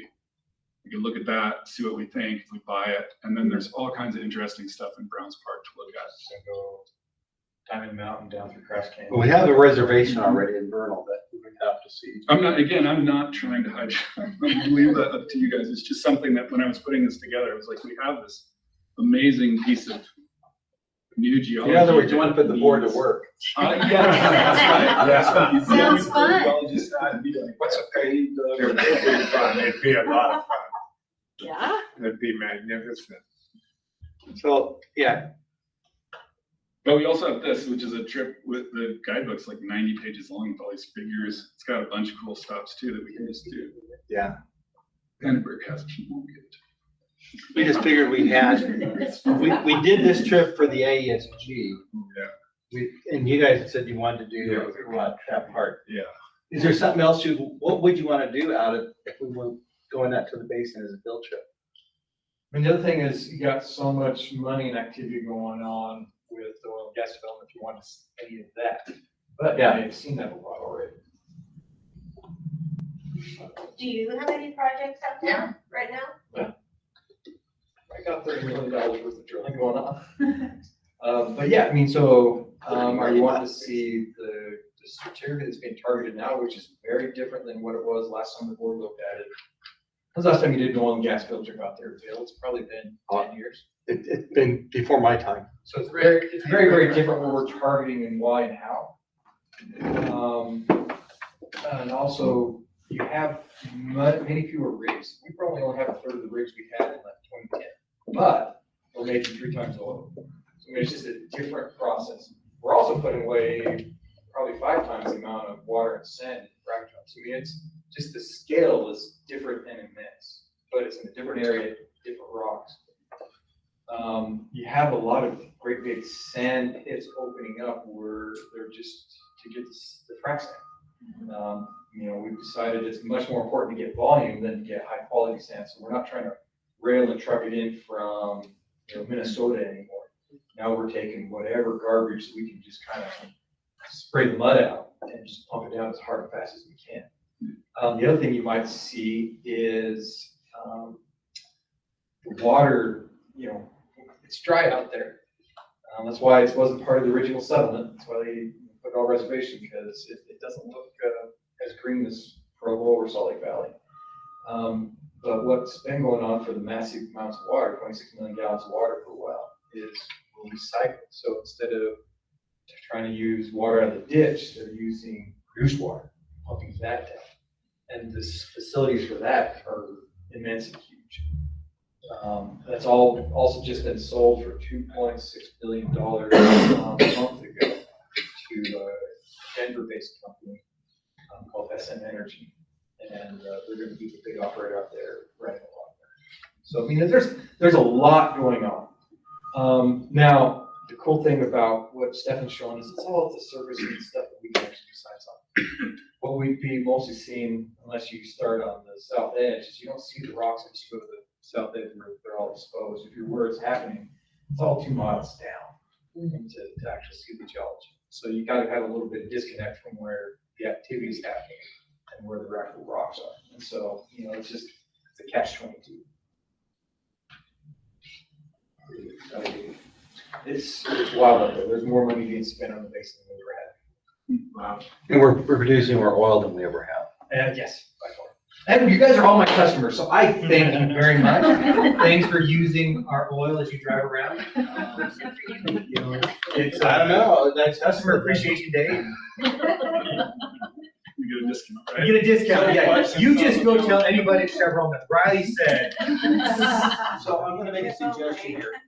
We can move the decision a little more closer to exactly what we want to do kind of towards the end of the meeting. Right. You guys can think about it for a few minutes. We get our next Thursday, been sitting here wonderfully. I'm actually gonna sit out as well. Thank you guys for your time. Thanks. Good job on getting the group commitment. Thank you. Yeah. Takes leadership. Yeah. My turn? Your turn. Do you want to consider? Sure. I have flyers for you guys too, with the links to the apps. You can go explore. On your, Am I taking your spot or Darlene's? No, you take my spot. Okay. I was just setting you up. Which Thank one did you. you want to do first? That one. This one. The Yep. groundwater. I can click. You It can doesn't click. matter. In other words, she's telling me to get out of the way. No. It's very, very kind way. Do you guys want these now or after? Right now. Right now. Speak for yourself, right? Take one and pass it down. Okay. So I'm gonna do a little show and tell for a couple of our apps. And you're welcome to follow along with the details on these. There's 2 apps on there. But Hey, man. Does anybody not know Mackenzie? I was gonna do a quick introduction too. Oh, sorry. Okay, I just. I haven't met all of you yet, but I'm Mackenzie Cope. I've been at UGS for about 6 years. I'm in the data management program at Marshall. I manage the website. I manage the earthquakes website. I manage our publication server, a lot of our public-friendly apps, and some of our technical apps.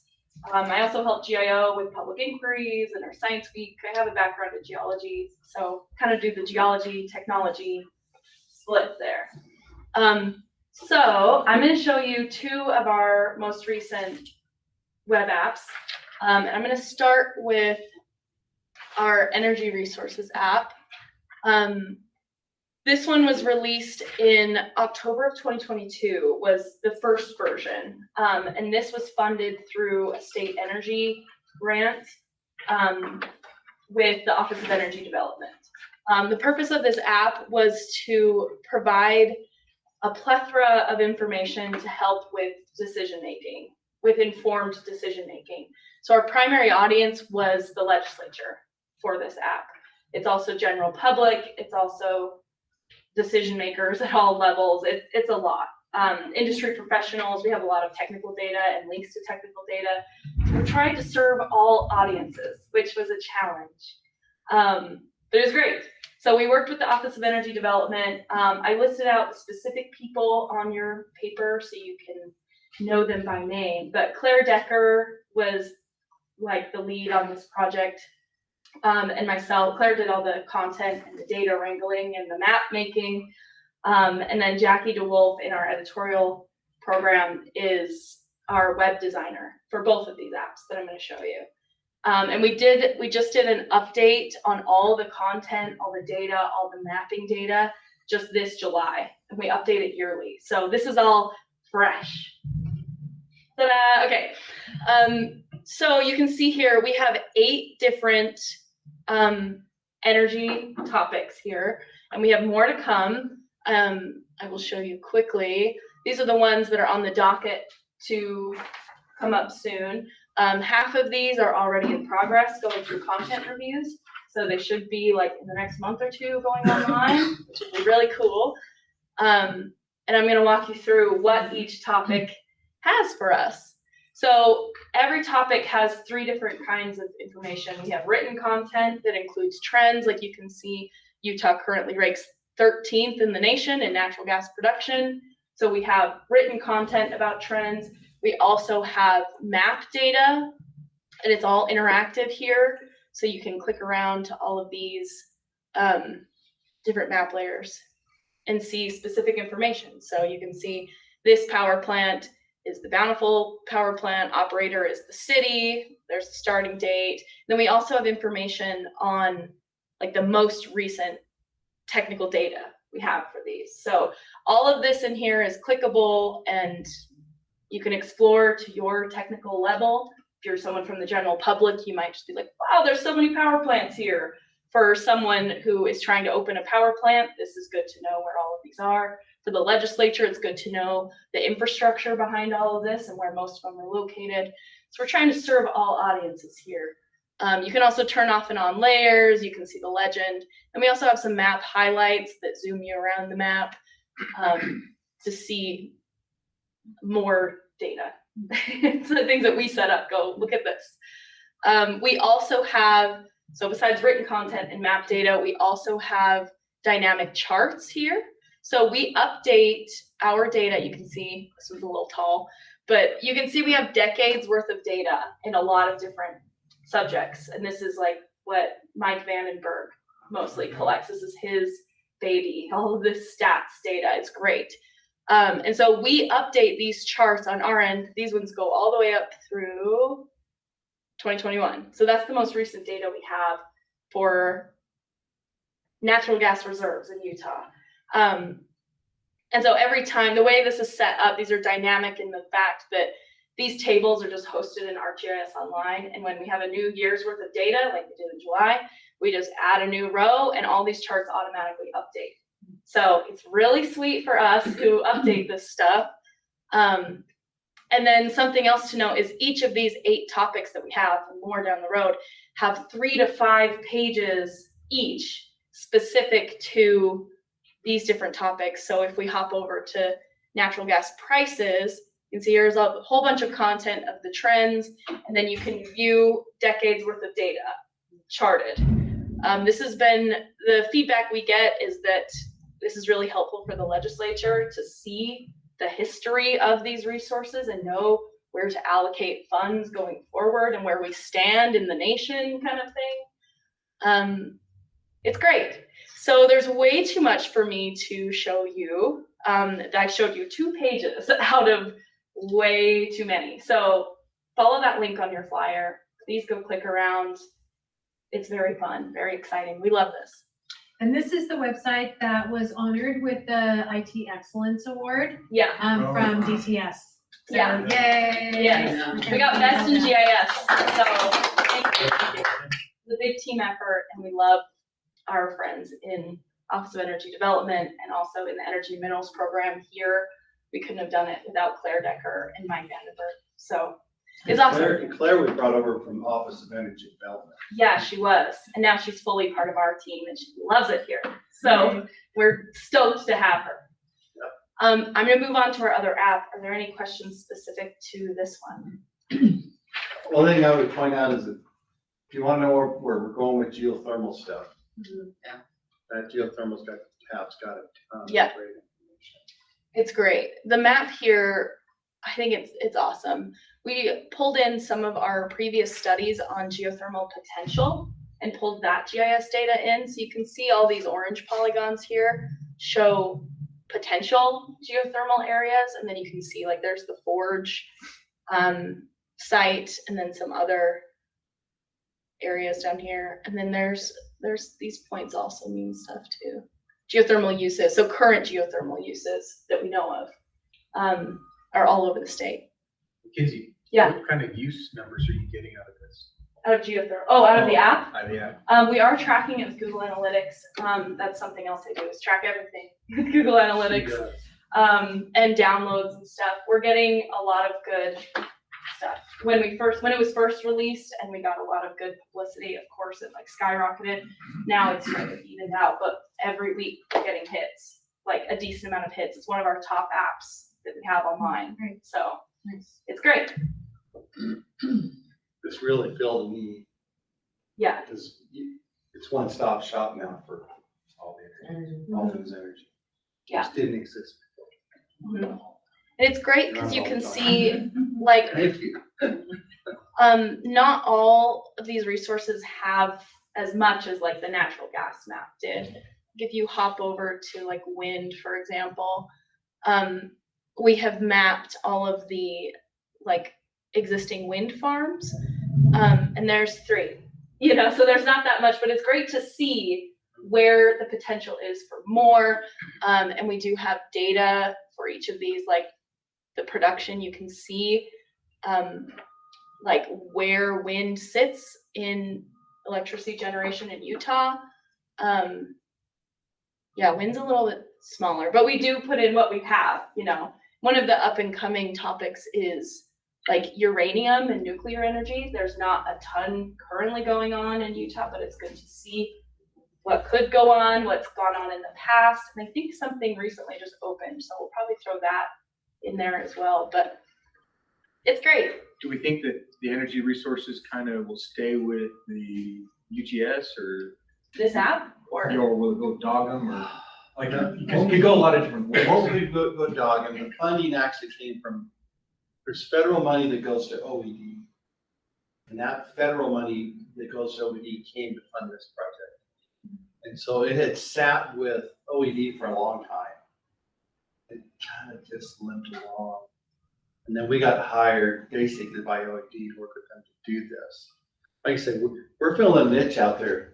We crossed some boundaries. So they will own it for a while? We'll own the application, but you'll see when you go to it, OED's logo and our logo, you can find. Oh yeah, I could have done that too. So I suspect that funding will continue to come through the OED office, but the maintenance and the upkeep of the app, in large part, fall to us. So they host it on their own website too, but they have it in a little frame that I don't like. So we don't put ours in a frame. But we put their logo up there as well. Because, yeah. So when we got the award, it was Mackenzie and Claire, and I can't remember the gentleman's name from OED. Harry Hansen.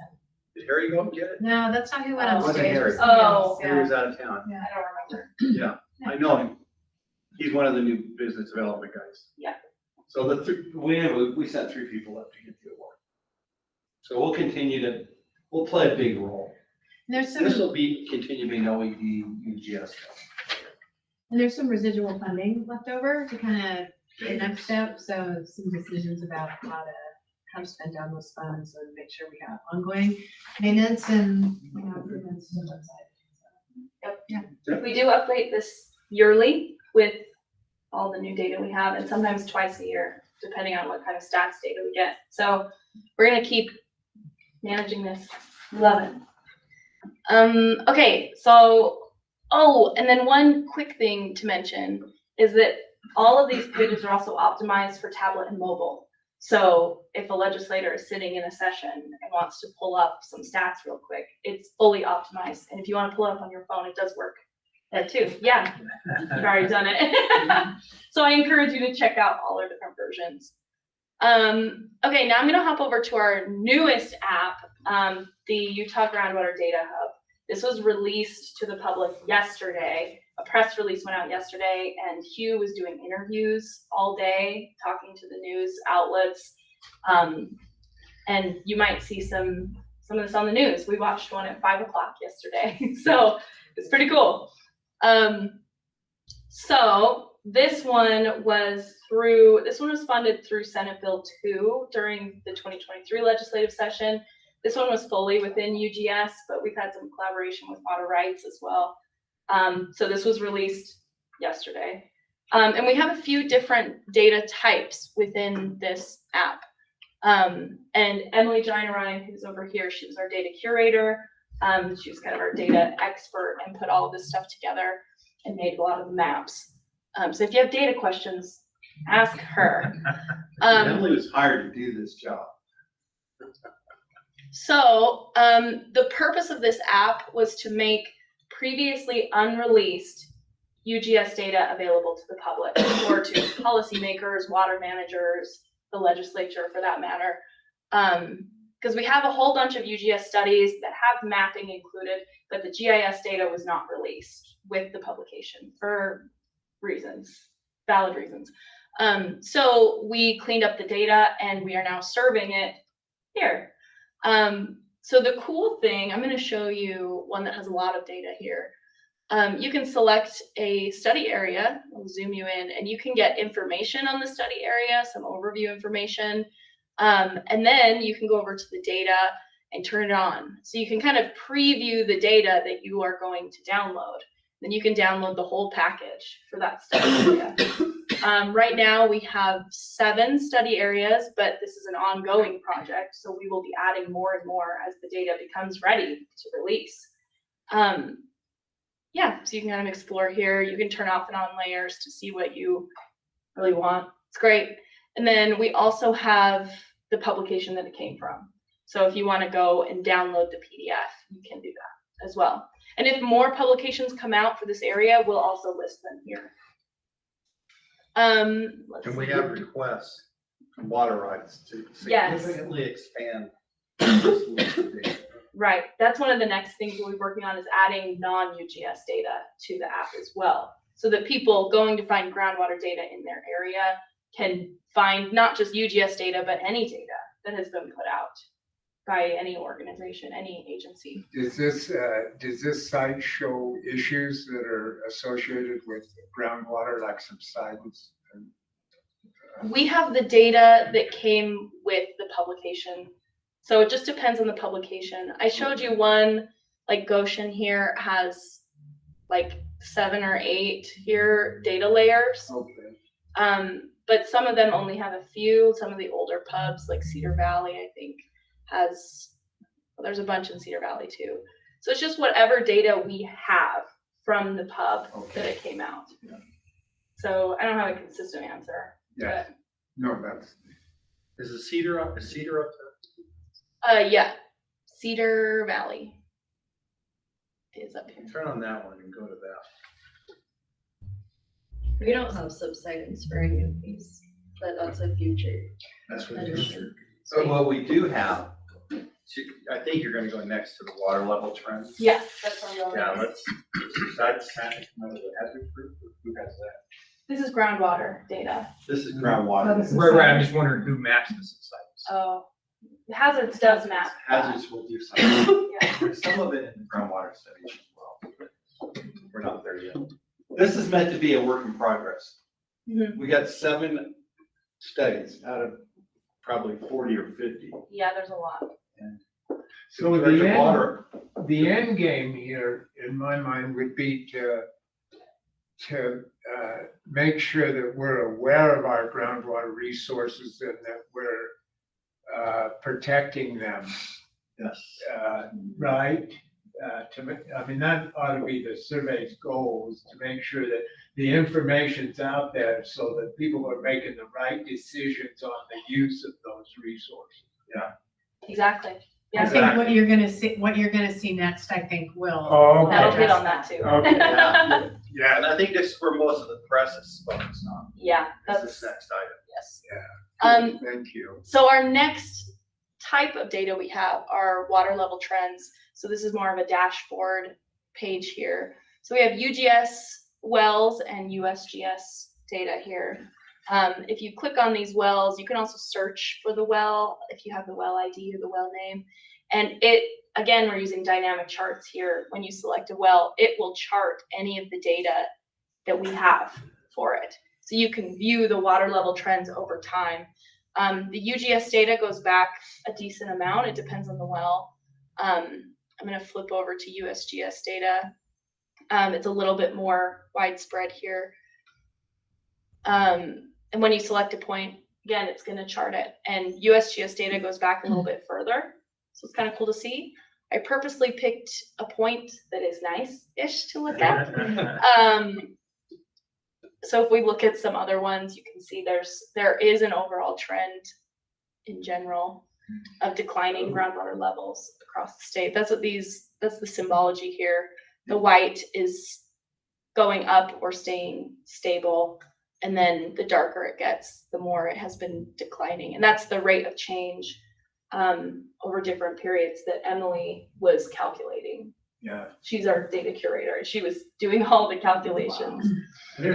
There's a key to turn on, right? Up there, or am Oh yeah, up here there's a legend that shows the feet. Yeah, here's the specific feet per year ranges that it's declining.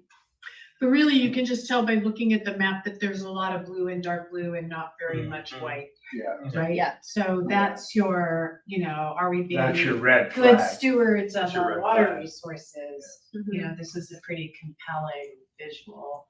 And then the data is there, Yeah. So, I mean, data's mostly we got the receipts, right? Yeah. Here is the data, 30 years of monitoring.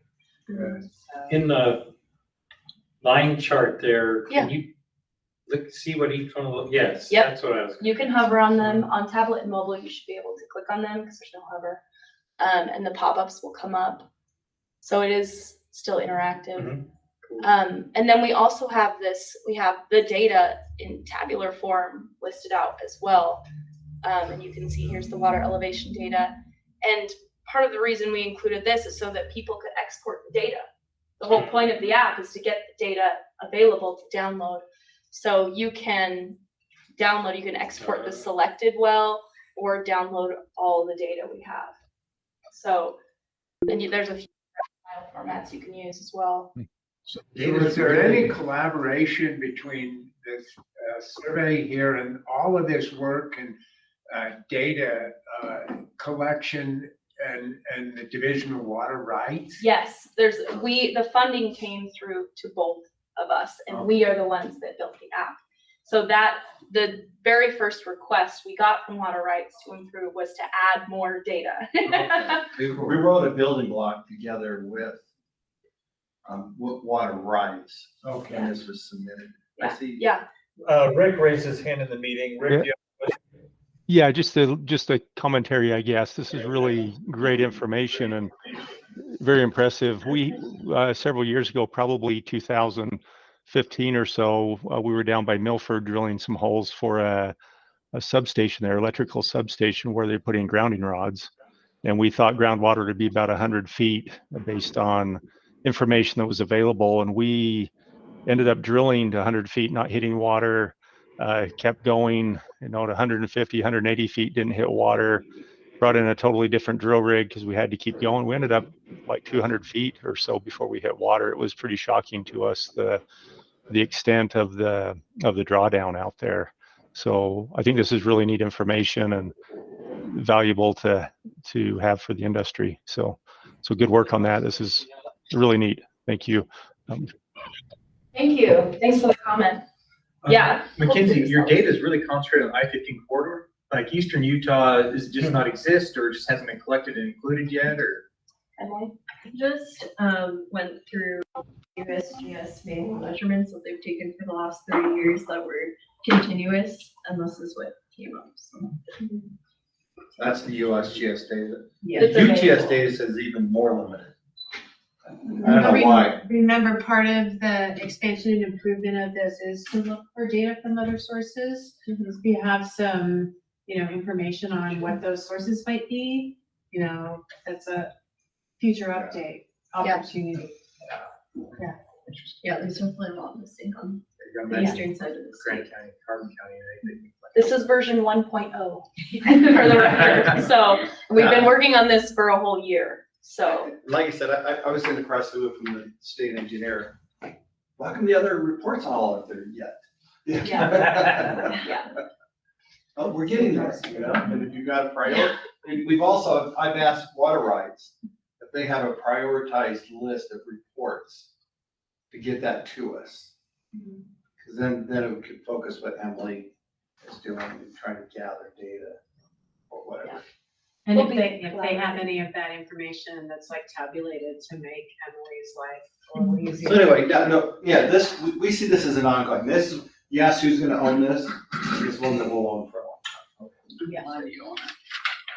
So I just want to touch on these other topics we have, and we may add more topics down the road too, depending on needs, depending on what Water Rights wants to add, what is useful to the public, to policymakers, stuff like that.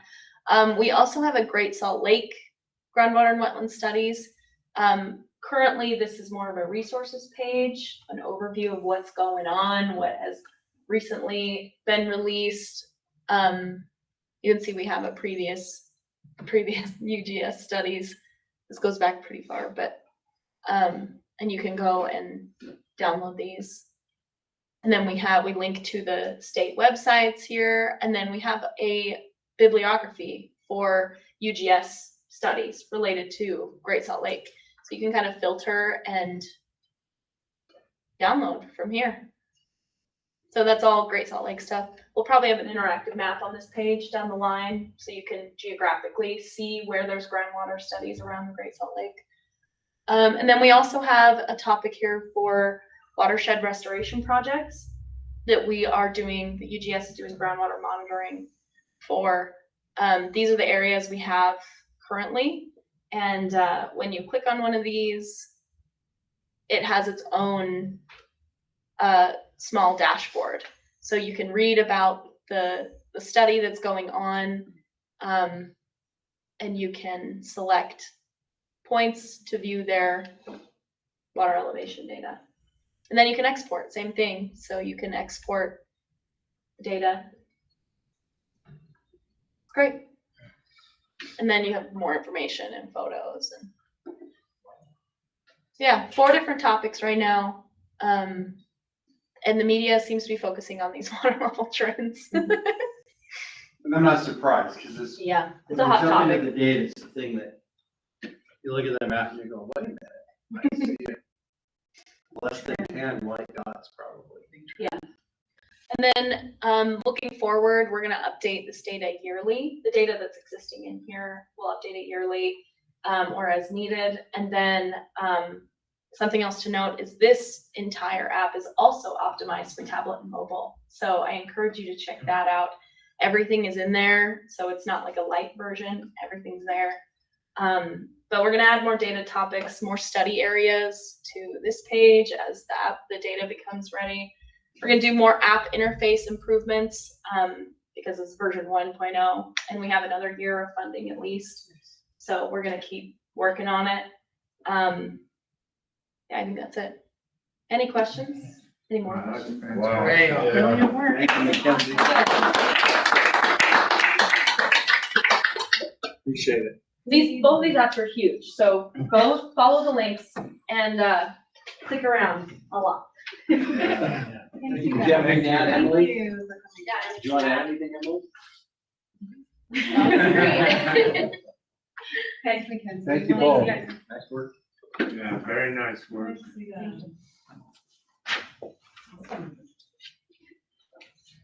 Really great work.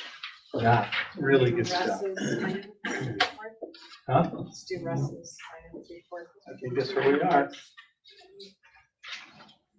So we turn over to Went Russ. through a lot of geology to get here, Russ. Hugh Hurlow has a raised hand. Go Hugh. Hi, just great job, Mackenzie, and Emily in particular, and Rachel Wilmore, who did the kind of base level coding. And so yes, we will have the INSAR page come up. That person starts August 20, so we literally don't have that program going yet. Whether that's on this page or the hazards app, we will see. The water rights request was for more of a bibliography.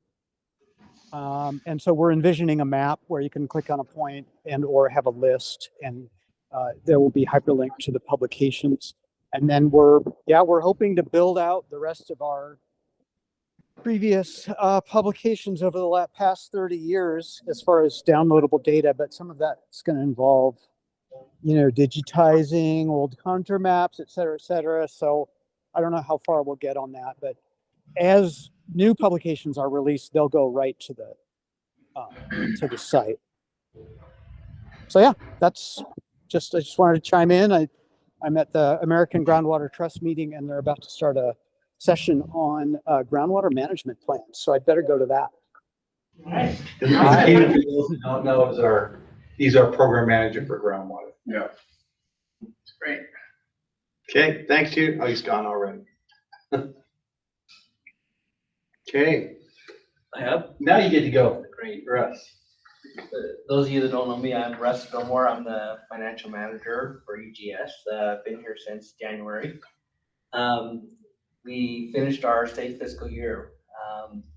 Bill very eloquently emphasized how the programs and just kind of a program update, and with the emphasis on busy. So our finance group supports busy. Within the last year, in this effort, there has been one additional staff. Ben was here earlier. He's our grants and contracts analyst.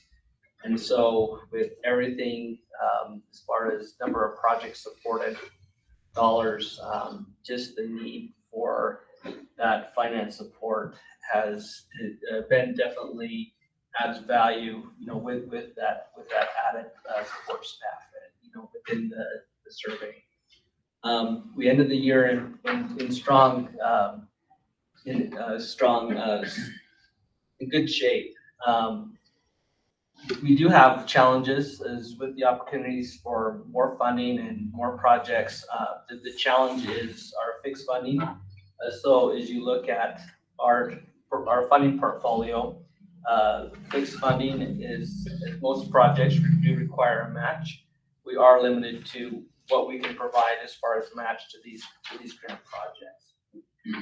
There's also the challenge of the volatility of mineral lease funding, which is fixed funding. As much as we are appropriated, and this is funding that's deposited into the state coffers, we did have an appropriation this year of $2.3 million, but actual collections for mineral lease was 1.8. This is about $440,000 less. So it's kind of a moving target when it comes to that piece of our budget, that piece of our fixed funding, as we try and meet our match requirements and kind of be good fiscal stewards of our financial resources. That mismatch, how did they become so much lower? Was there some projects that we expected didn't happen, or what we're required to do? So the funding cycle actually begins now, and so we set a target for what we need for that. What happened in 23 was there was $3 million that was our piece that came in, and that was historically high. So I don't know if you just the legislature appropriates this to us, so we don't want to ask for too low, we don't want to ask for too high, and so in an effort to know this anomalous year that happened in 23, with high revenues for mineral lease, just to reflect that year, so we're not we're not giving money back from our budget. So just dealing with the volatility of mineral lease is another challenge. So I'm going to ask, can you tell me what the price of natural gas is going to be in December of next year? probably it's still gonna be around 220 like it has been for a while. Yesterday it was $1.89. Oh, geez. But my point is, or even the price of oil. That's The oil right. yesterday was $72. So you guys want a moving target. Yes. So you take the strip and you project off the strip. And then, so most of the price, or it wasn't anything that didn't happen or anything like that. It just the price came down. on Yeah, but gas. in the legislature, they determine the appropriation amount. We don't do that. We try to give them input, but they still set it. I don't know if it's helpful, Riley, but one of the things that we saw on trust lands in fiscal year 2023, I think, was a spike in natural gas prices. I think there was a pipeline issue. So Karis was selling their gas to California at just ridiculous. I mean, $17 an M for a while. yeah. And so we saw a huge spike in January and February of last year. And so I think, because we've been asked the same questions by our board, I think last year our oil and gas revenue was like 70 million and this year it's 44 million. And so we've had a lot of questions about that, but it looked like, 23 was kind of an outlier year. Yeah, and it was, and when you consider the price on the East Coast didn't change. It was that spot price market for about 2 or 3 months that hit $60, $70 for MMCF, and the rest of the country's around $3. It was a hard draw suck and a big spike in revenue. And it also made it impossible for us to forecast that for that fiscal year. And I ended up lapsing $700,000 back. Which I still don't understand because the statute says I get all of it. But the legislature's only willing to give me what they appropriated to us. And so we didn't get all of what we're statutorily told to get. We need to change that. Yeah. Even though I asked for them to give it back. Except that could, And they work still against said us no. if we have to give money back. But anyway, that's a whole nother issue. But it really, so one of the things we did this last year, and we talked about it in our last board meeting, is we changed the statute so that rather than us asking for an appropriation from the legislature for it, all that money will now go to a restricted account. And then I will ask for an appropriation out of that restricted account. Oh. And we can supplement that or up or down it during the live session in January through March. When the session's in play, we can ask for a supplemental. So the goal there is that in a year where I get 700,000 more than we're appropriated, I get to hang on to it and it stays there. And I can use it for my big goal anyway has been to take the roller coaster out. Yeah. And we're getting there. We're not there yet, but we're getting closer. And so in a bad year, we'll ask for the appropriation. We had some funky things happen this year. The legislature appropriated the money to us, but they passed the statute to move to the restricted account beginning July 1. But the legislation didn't put the money to go into there. So what we're gonna do this year, they're not gonna give us any money. You've seen this, Russ. If I'm getting this right, if I get this wrong, you please correct me.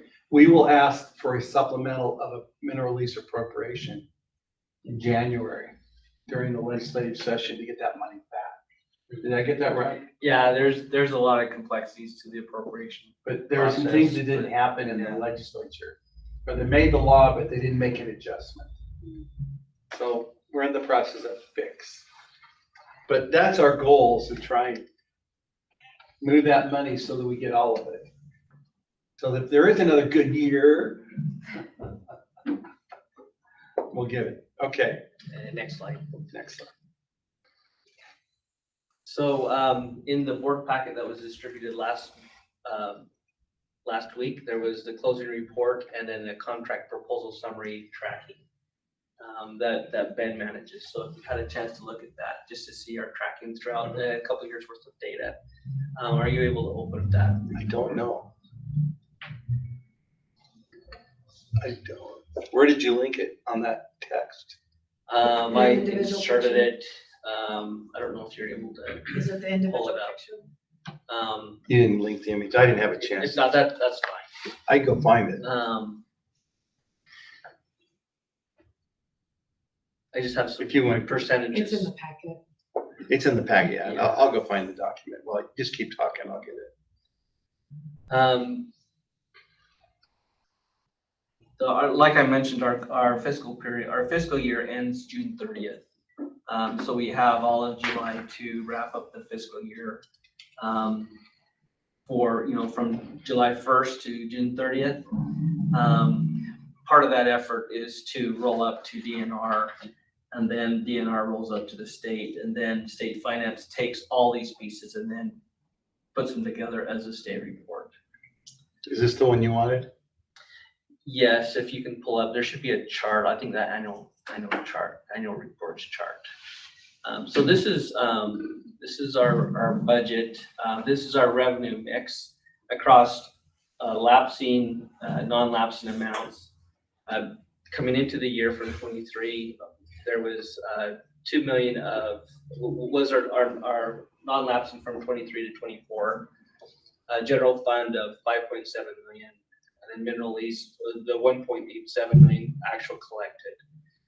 As you can see, general fund makes up 44% of all funding sources. The graph takes out some of these pieces. The graph represents just our funding, our new funding. Does not include our old year funding, does not include transfer revenue, which is technically another agency's funding that comes to us. The federal funds, the dedicated credits, expendable receipts, transfer funds are all external collection revenue.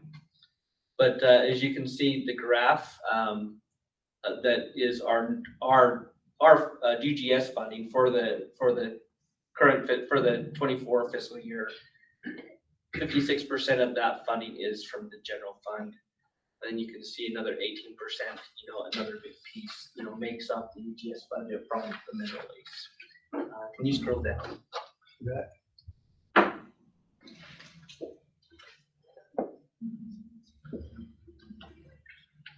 And if you look across UGS in the mix, as far as programs, we have a pretty good balance between our different programs. Mapping and paleo at 20%, 21%, energy and minerals, 18%, groundwater, 16%, the GIO at 21%. So it is a growing organization as far as staffing, and also some of these programs, I don't really know. Maybe Bill has a favorite child, but it's all it is becoming a very balanced organization across programs. I think the board's probably not getting enough. I think they're the zero. They are down there. But They're one of those. We're real important. And then just scroll down a little bit further. You're looking across, or just that last, the personnel. Oh, sorry. That's it. And I don't have a chart here, but as you can see, 81% of our expenditures are to personnel. And then we do have the growing need for data processing, current expenses, and the other pass-through is at 7%, for our 13 million budget. It's a current expense. Yeah. Or, what's that? What's a current expense? Those are expenses that don't they're not capitalized, and that will be used up immediately. Those are our lease payments. Those are our office supplies, utilities, everything in that's kind of a big category.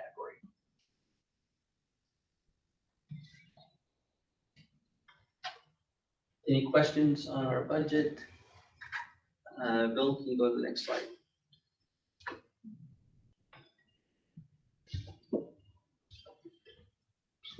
Good, and manage that.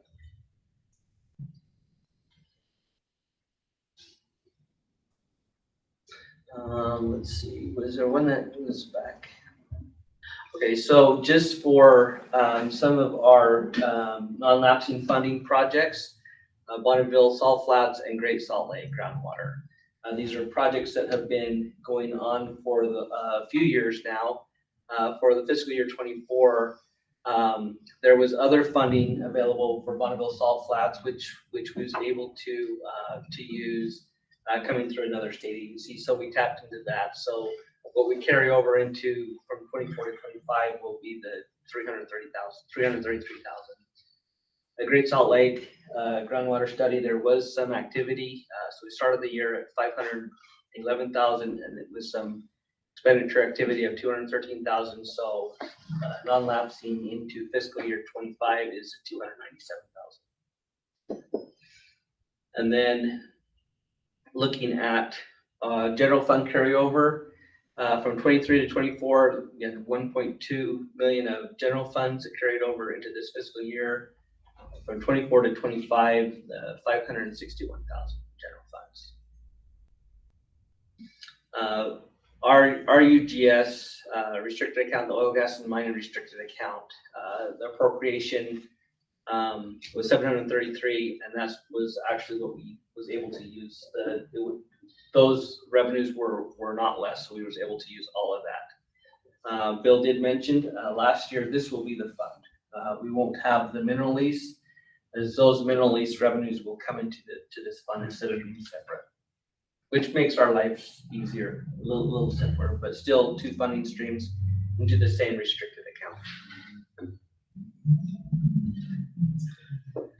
So grant and contract revenue for 24, fiscal year 24 was 3.8 million.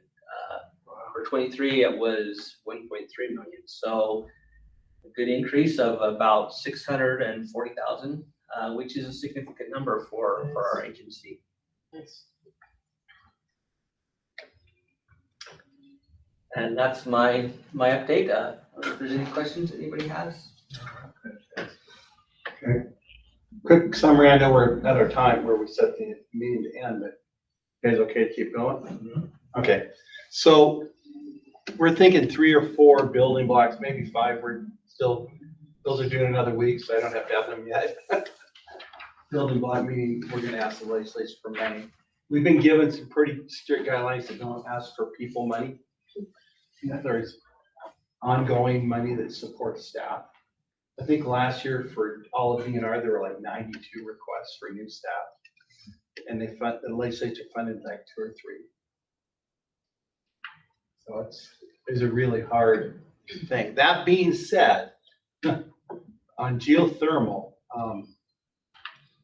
and the packet did not have a number in here because I didn't have that number when I sent out the packet a week ago. It says XXXX. Because I didn't have it yet. I got it on Monday. Or actually I got it on Sunday over the weekend. But like I said, there's a big push to better and improve our knowledge and understanding of geothermal in the state. So we've put together a budget of about almost 5 million, about 300,000. And my executive directors told me to support me to go for about $300,000 towards ongoing money, for personnel and staff to fund this effort. He says he'll go get it. So we'll see. And like I said, we have a number of legislators that really want to see this. So they're going to let you get new people, or you have to redirect current people? Well, there'd be some redirect and there'd be some new people on that 300,000. There's a big effort here. A lot of times people say, well, it's kind of a chicken and egg question. If I knew that what the surface temperatures were in a certain area, I might be more willing to come and invest money to explore. But they don't want to invest the money to come and do some of that initial legwork. There are some smaller companies that will, but conversations with local companies have been like, well, if you could tell us, we might push a little more in that arena or not. So this is a push to try to expand our base knowledge of what we have in the state and to provide people with that seed information that they might be further encouraged. Like I said, some years ago it was estimated there's like 43,000, you could generate about 43,000, I think, megawatts of electricity in this state from geothermal. And, we're generating 73 megawatts right now. It's not much. So, and the big thing that people are beginning to realize is that solar and wind are not fully dispatchable. Right. They don't run 24/7. Geothermal does. The difference between geothermal, though, is the lead time to get it up and going is longer. So there's an investment cycle you've got to be willing to put up with. Anyway, that's part of what we're doing, and we meet, I think I mentioned this, within DNR on a regular, almost monthly basis now, looking at energy as a whole. We should probably sit like that. Be fantastic. Let me propose that. Seeing you sitting there, I'm thinking, why are we not inviting you? Oh, I love it. Thank you. Yeah, Okay. if there's I will make that. willingness, Yeah. thank you. Yeah. Because it's meant to be across agencies. Thank you.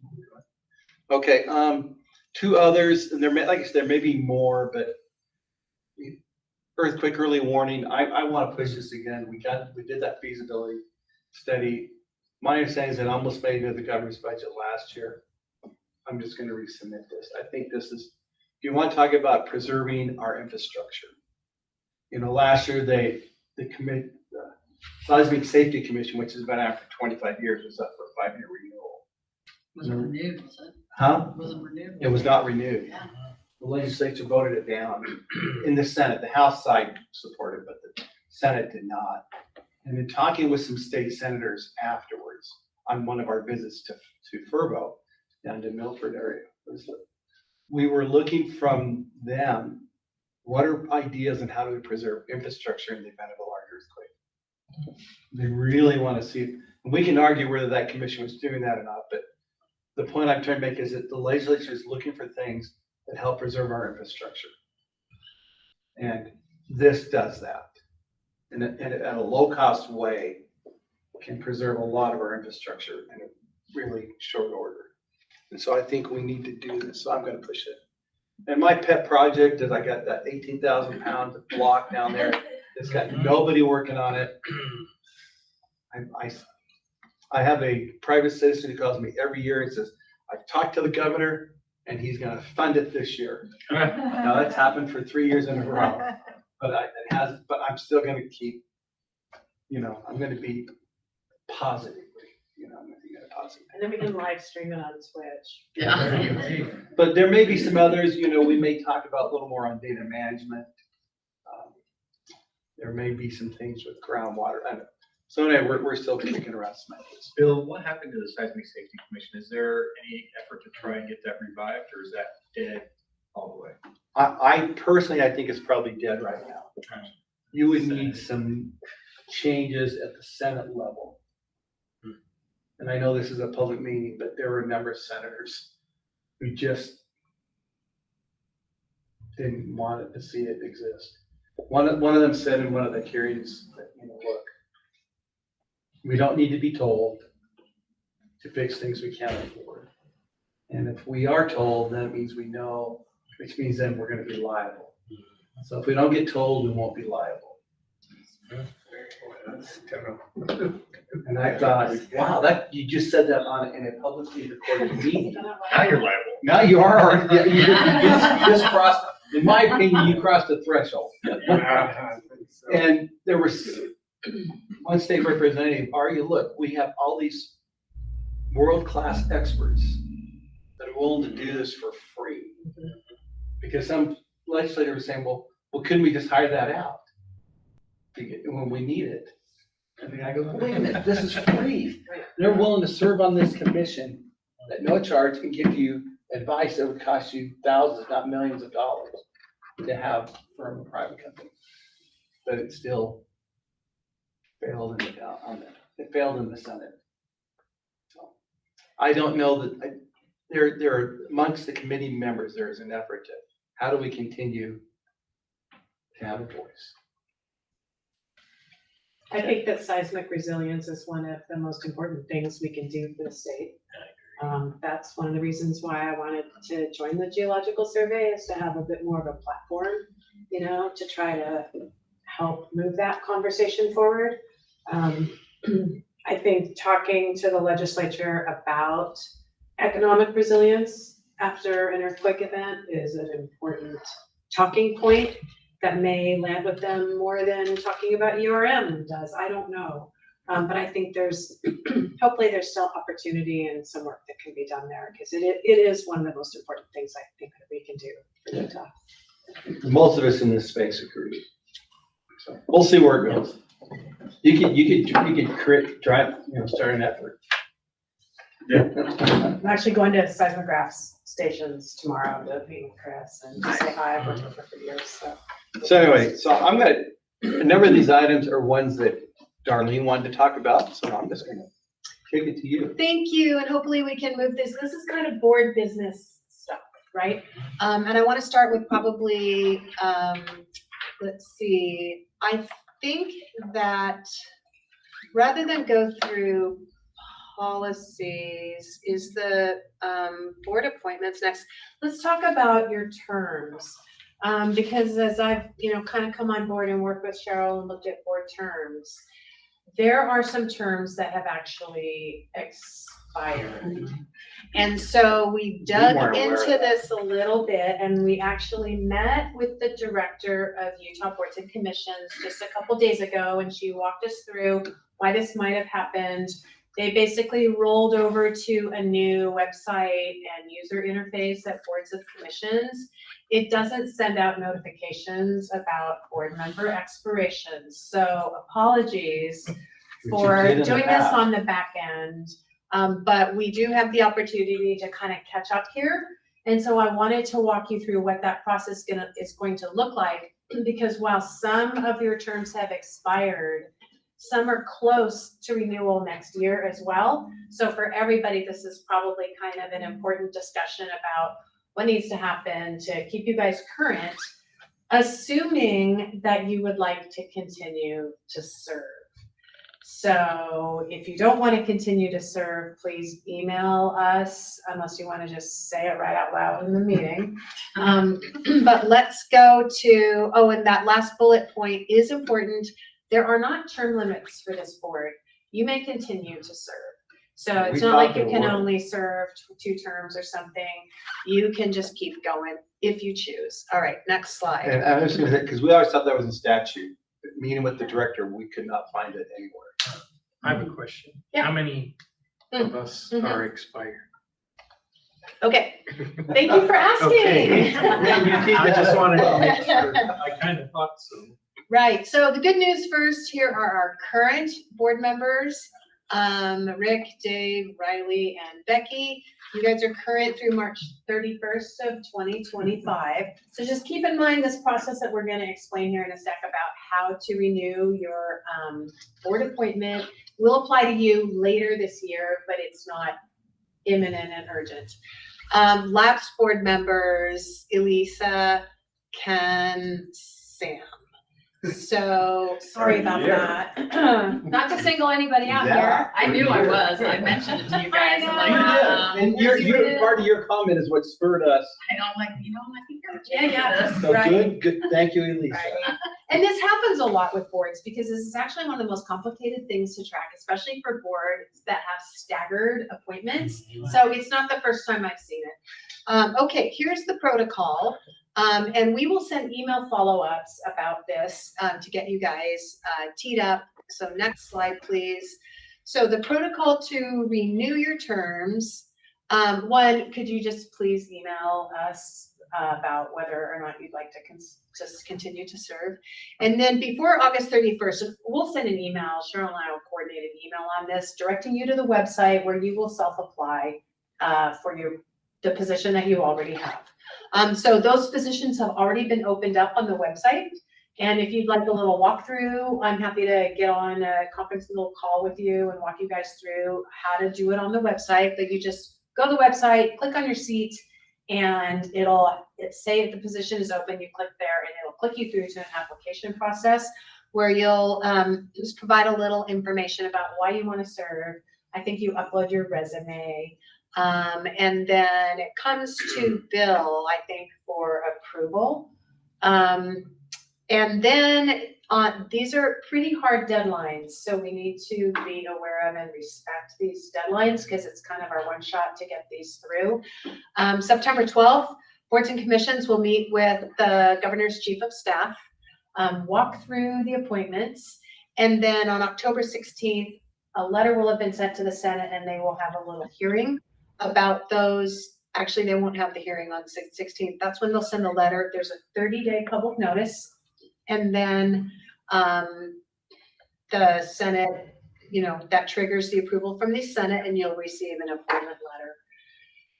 We will then do this all over again for those of you who are current in your terms at the end of November, early December. So we have those teed up with this lead time to get you through the approval process for next year. When you send us the email, will you send us the timeline as well? Yes, I'm gonna put all that in an email for you. And then I'm gonna hound you mercilessly until I know. So just so I'm clear, so if we're not expired, we don't need to worry about this quite yet. You do not. Not yet, not today. Will Yes. this start a new or? It will continue? start a new term, but it should be retroactive Oh, to to your 2023. expiration date. Okay. Otherwise, there would be a lapse in your term, and I don't really want to think about the implications for that. Oh, okay. In fact, yes, and that's basically what happened. I was gonna pass this out, but I'm not sure that we need to. In fact, the last Senate confirmation, for those of you that are current, this last Senate confirmation was actually done after the fact and made retroactive back to your term It was, expiration. So it's not. this Because you remember, we number's really- notified you that they said you would be approved. We were waiting for the route. This is, I know applies to Becky and to Riley. We knew before, we just had to wait. It took them until October, November to ratify. And the ratifications occurred during the interim sessions. So there's an October one and there's a November one for interim. Okay, so if you have any questions about that, let's just wait until we send an email out and then follow up with me so we can get through the rest of our board business if you want to go back to that slide. There you go. Okay. Mike Hylland actually suggested that I take a look at board policies and just see if there was anything that we would recommend for an update. Where is my little cheat sheet of those? Oh, it's in here. So I also included this in your packet. Do you want to go to the policies? Edited policies part of the packet, if you have it open. I can open it. Is this it? Yes, that's it. Didn't have it open. Me. Now what do we got? I don't know how you did that.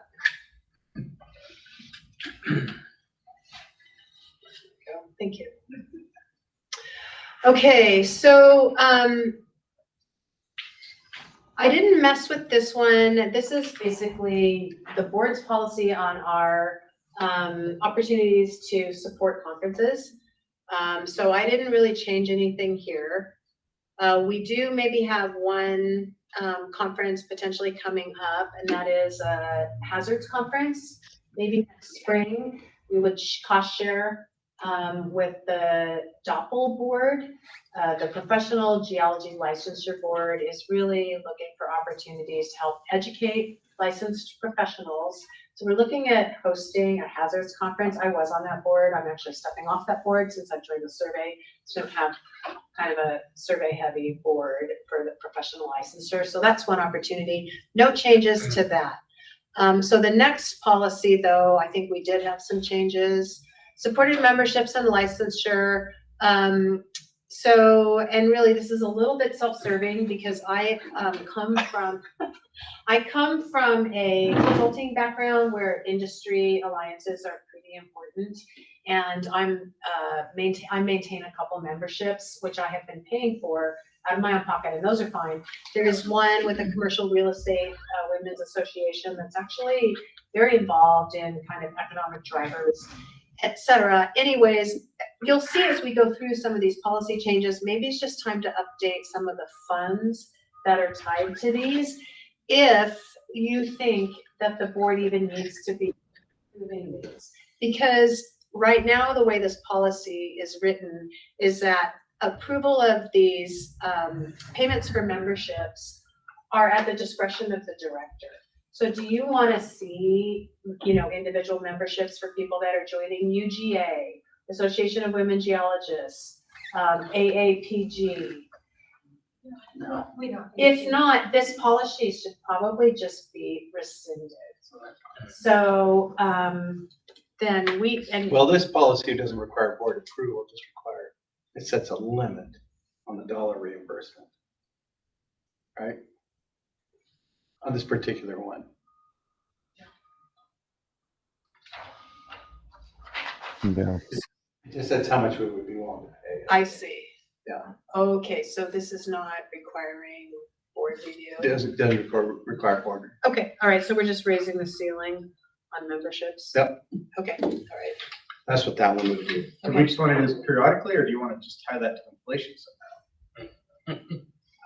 No, that would be too complicated. I think we should just we should be reviewing your policies, I think, every year. So, let's just leave it for now.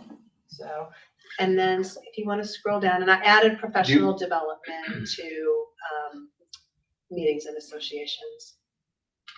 And then okay. we are, one last comment about the amounts for lunches and dinners. We're moving to a new travel management software system, Concur, that will tie us to GSA rates. So we've increased just slightly these meal reimbursement amounts to match GSA rates. All right. So again, these don't require board. The board is not required to give approval to pay these things. All we're doing is changing what those rules are. All of these basically say it's up to the director, because Russ may say to me, look, Bill, we're in a really lean year. We can't afford these things. And at that discretion, we can still say no. We're not required to, just saying if we do, what are the limits? If you look at that verbiage under annual plan, it looks like you do have to present it to us. Underwear? Oh, Under annual this plan, last yeah. one. No, I'm talking about these last two. Oh, So do you, are we doing this? And do we want to do this? Do what? This annual plan? If we're not doing this and you guys don't need to see it, we should delete this part. So. So what are your thoughts about that?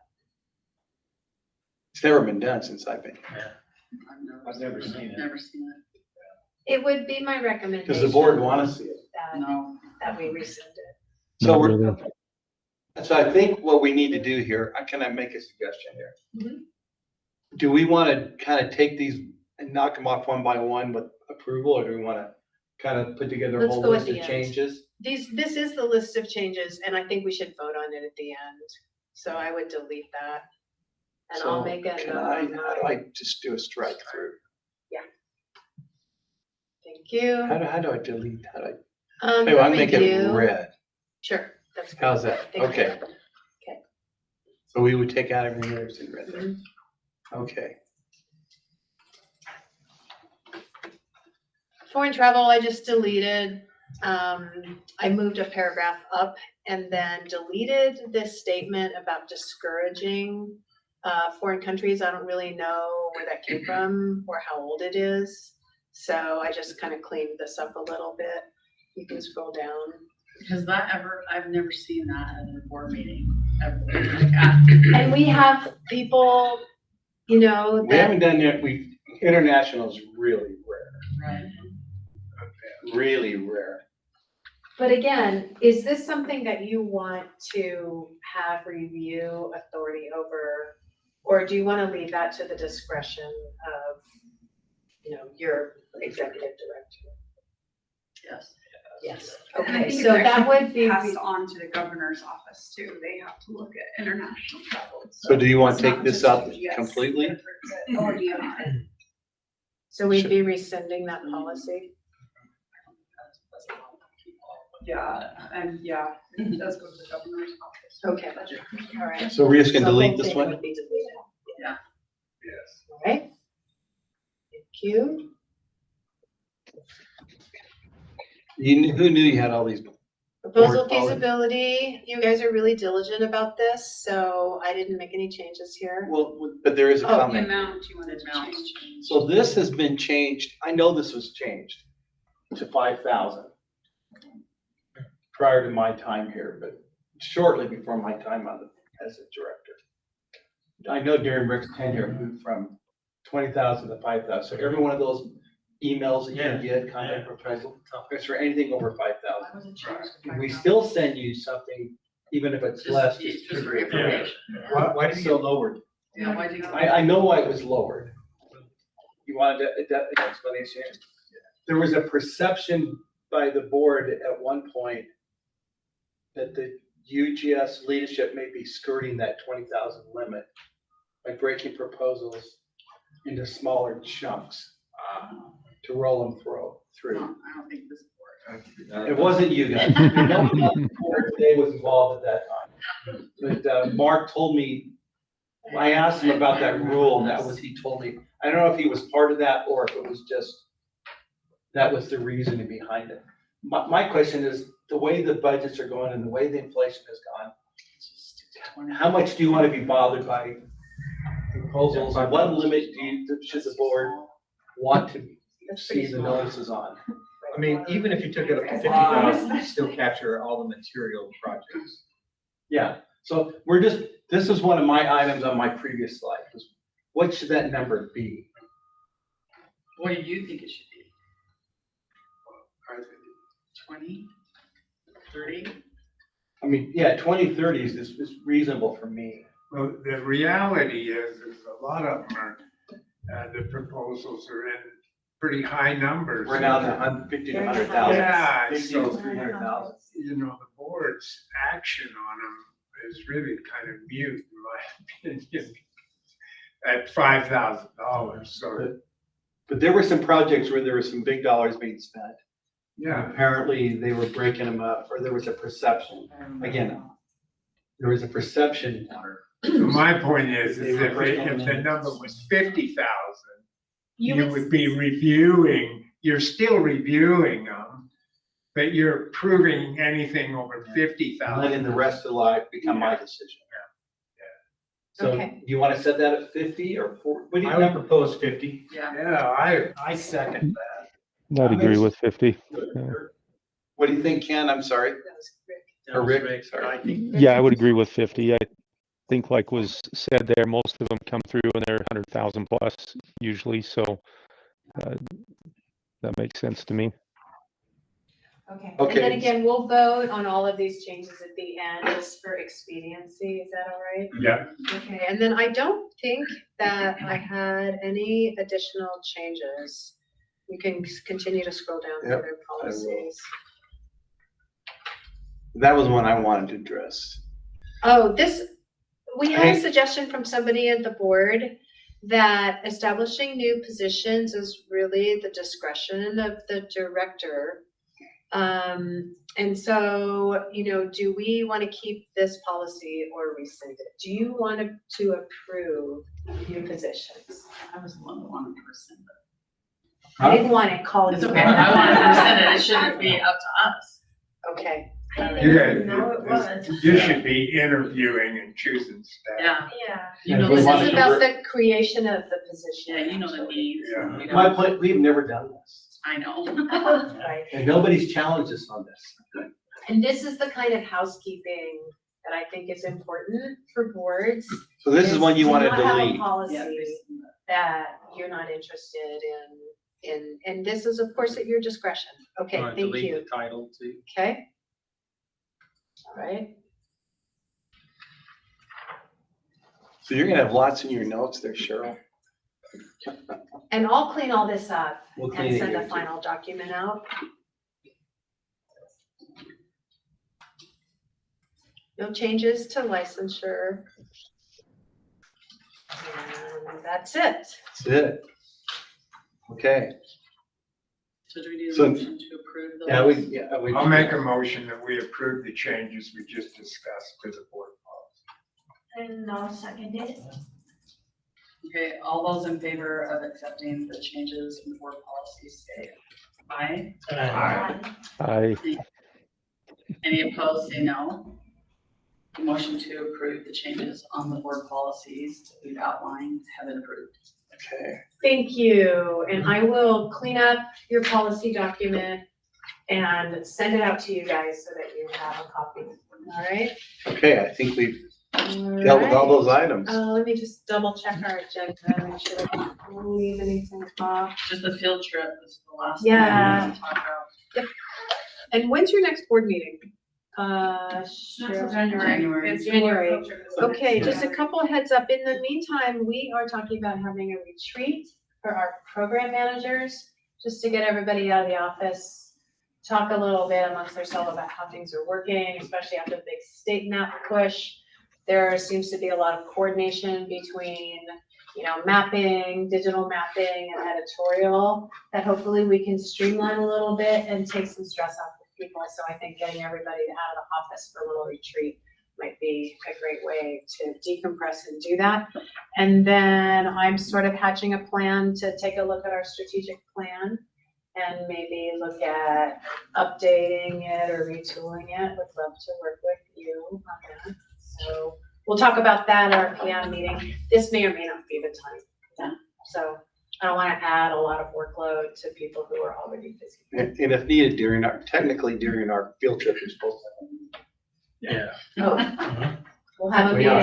meeting. Remember when we had that on Yeah. Southwest? Yeah. Out of the picnic tables Yeah. there at the road stop? Love So there's some items that we need to address, then we can address that as well. All right, great. So- Thank you for your patience with that. I appreciate it. Okay, coming back to the field trip. What are the dates again? Field trip dates? September 19th. That's what it's set at right now, the one night. We said it, yeah, we had carved out like Thursday, Friday, Saturday. No, Wednesday, Thursday, Friday. I think we've set it up for just Thursday, Friday right now. For which date was that again? September 19th and 20th. Yeah, you guys, we talked about going out to the vernal Uinta Basin area. So you heard some ideas from Stefan. We've got the 2-day field trip, which we built for the AASG meeting, which basically ran you out to the vernal. We went down to the box cut, which is the Green River Shale down south of Bonanza. We drove by some of the gilsonite veins.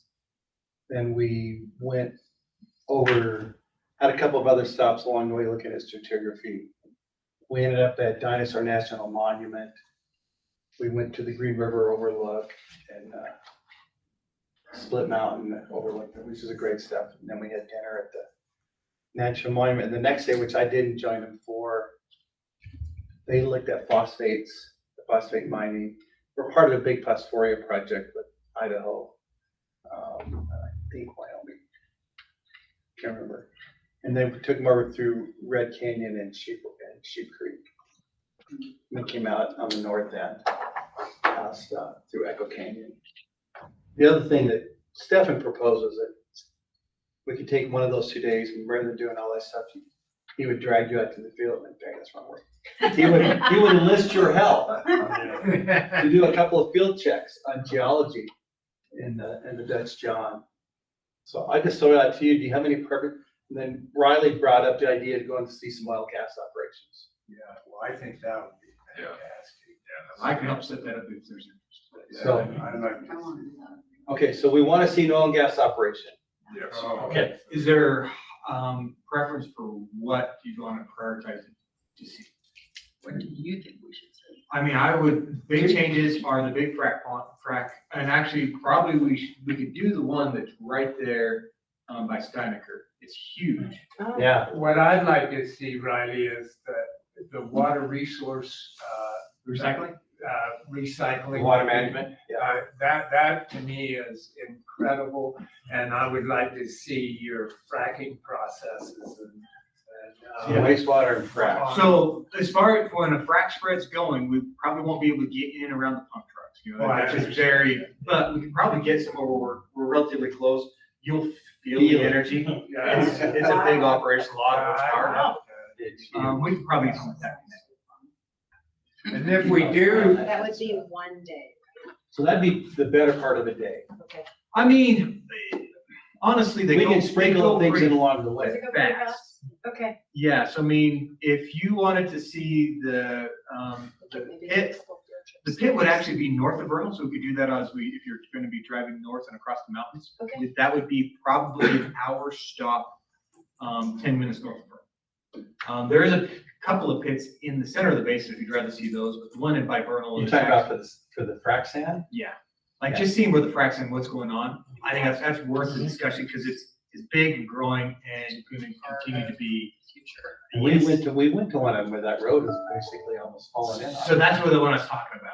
Or there's 3 new pits that are in and around Roosevelt. Right. But the one Okay, that by so- Vernal's the most. So you're talking about frac sand mining, we're talking about water management. And the frac spread. Frac spread. Have you seen a pit? You've already seen a rig. I know, we'll see from a distance no matter what, because they're there. Do you Is there want, interest to get onto a rig site?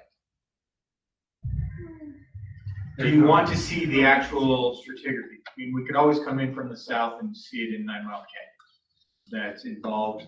Yeah. I'm just charting out a path here in my mind. Yeah. Like you are too. Yeah, yeah, exactly. We can do it. Yeah. But the point is, we spend the better part of the day looking at stratigraphy and well operations. If we're gonna see the stratigraphy, it'd go from being several hours to the better part of the day. Because you'd have to come in from the south. No, that's what I'm saying. I mean, I'm just trying to think out a day. And then the second day, we can pull from some of our field stops out of our field trip that we did for the others. And if we hear stuff, and I was just thinking about this, some of us are gonna have to be kind of schooled a little bit on what we should be looking for, so he should provide us with a kind of a primer. And we can send you this full field guide. Yeah, that'd be the way We to can do send you it, that. so that. We will do that. We won't be I would doing. like to be useful. And to say, Sam, we won't do all that field trip, but I will send you the guide.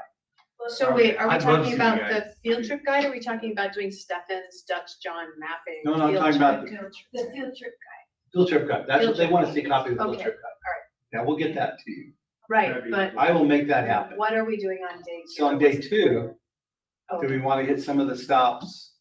I think that first day of the field trip guide, that sounded interesting to me. Okay, we'll figure out the sequencing, then we Which might ones? change the Which order. ones? The Gilsonite, the Dinosaur, National Monument. The Gilsonite stuff. Yeah, some of that. Okay, we can do Well, that. we could chat, so We can do that for day 1. we and could do then- that, because that, instead of coming through All 9 Mile, the we just same- go south and yeah. hit the stratigraphy on that Right. southeast Yep, side. yeah. Right, it's all So down we'll there in work the it same out. part of the Okay. world. So some Then of the- day 2, we go over into the Dutch John quad Yeah. and, okay, all right. I We mean, could always do Sheep. could we get all the way? Who has not been to Sheep Creek? Man, I think I. Oh. On a field trip there? Yeah. We've been to two. Who has not been there? What's to see there? Sheep Creek's good, has the North Flank Fault Zone, so you have where the Proterozoic Yeah, rocks come up against the Paleozoic section. Then you would have that whole Paleozoic section as you come down and around towards. Okay. So my point, it sounds like we want to include some of that stuff from the, yeah. I mean, if I you have an want, idea what we want to do then. Good. Bill's got a plan. And we might, the point is, if we do Sheep Creek and all that, we might be able to do 1 or 2, weave in a couple stops for Stefan. On the Oh, next this would guide. be day 2. Well, it depends Sheep which Creek. way we want to do it, but we'll figure out the sequencing later. Okay, all right, so we'll. I get just- the idea. Got it. And I have to send you guys all the field guides. The more we know, the more we can find errors in the mapping. Yeah, exactly. I don't. Well, the field guide is the field guide that was put together still spend the for night. AASG. And then the Presentation. mapping, yes. But- And that would be great if you found some errors on the We- mapping. That's what Stefan's looking for, is like, this doesn't make sense, right? And so. I think it'd be the fun to more do a eyes couple on it. stops for him. It would We'll be have to fun pick do. along I think in it'd be that fun to general route. Yeah. Some stops for that. Stefan tells a great story. But I know what you were, I could see I Cheryl, just need to know what I gotta do. Cheryl's always thinking about things. We will still spend the night in Hurlow. Okay. We Probably probably, what we'll all learn is about the complexity of doing a geologic map. That's what we'll learn. So I do have 15 rooms reserved now. If I have to cancel them, I need to do that within the next week. Oh, I see. So if people are not going to go, please let me know in the next couple. and as always, Sidla is invited. Thank you. I was just looking, it's our board meeting too, but maybe, I know Tyler Wiseman came last year. If we don't have anyone on our team presenting, if you don't. Michelle came a couple years ago for day 2. Yeah, well, and that could be an option because our board meeting is just Thursday, so maybe the Friday. You can catch up. Yeah, But you're certainly invited. thank you so much. So Part of our board. Yeah. Okay, we're good. I think we're still good. So does everybody have those dates clear, just to kind of get it 19th for and 20th. Cheryl? 19th and Is 20th. everybody planning on going? So September 19th and 20th, right? Yeah. Sorry, Rick's saying something. So Sam, you're able to. So go does this Red year? Canyon involve a rafting trip down the Green River? I I'm know, just that's kidding. what I was asking, Rick. I'm just joking. Love the day section with maybe your ichthyo probe that, you Yeah, know. yeah. Since my term's expired, I better go.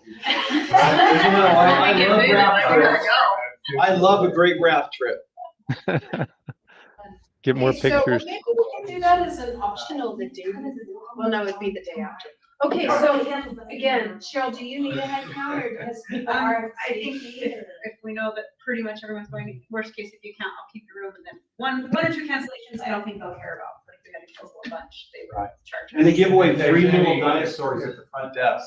I have to. So you get the little I'm willing to pay that. little toy dinosaurs they have at the front desk. What's the hotel?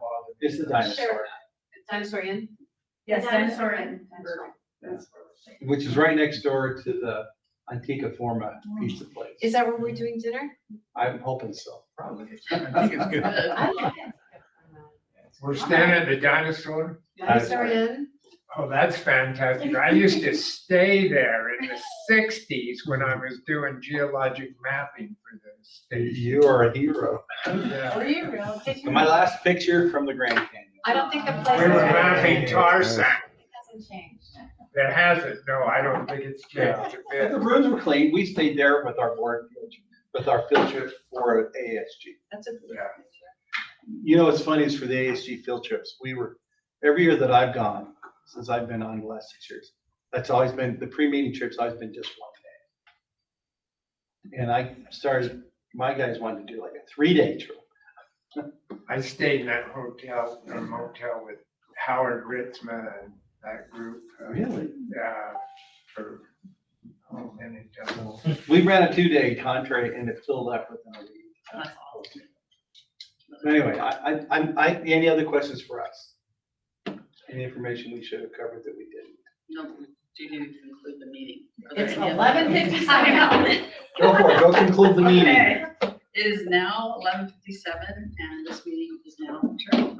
Thank you. Thank you. All right. Awesome. Thank you, Rick. Hey,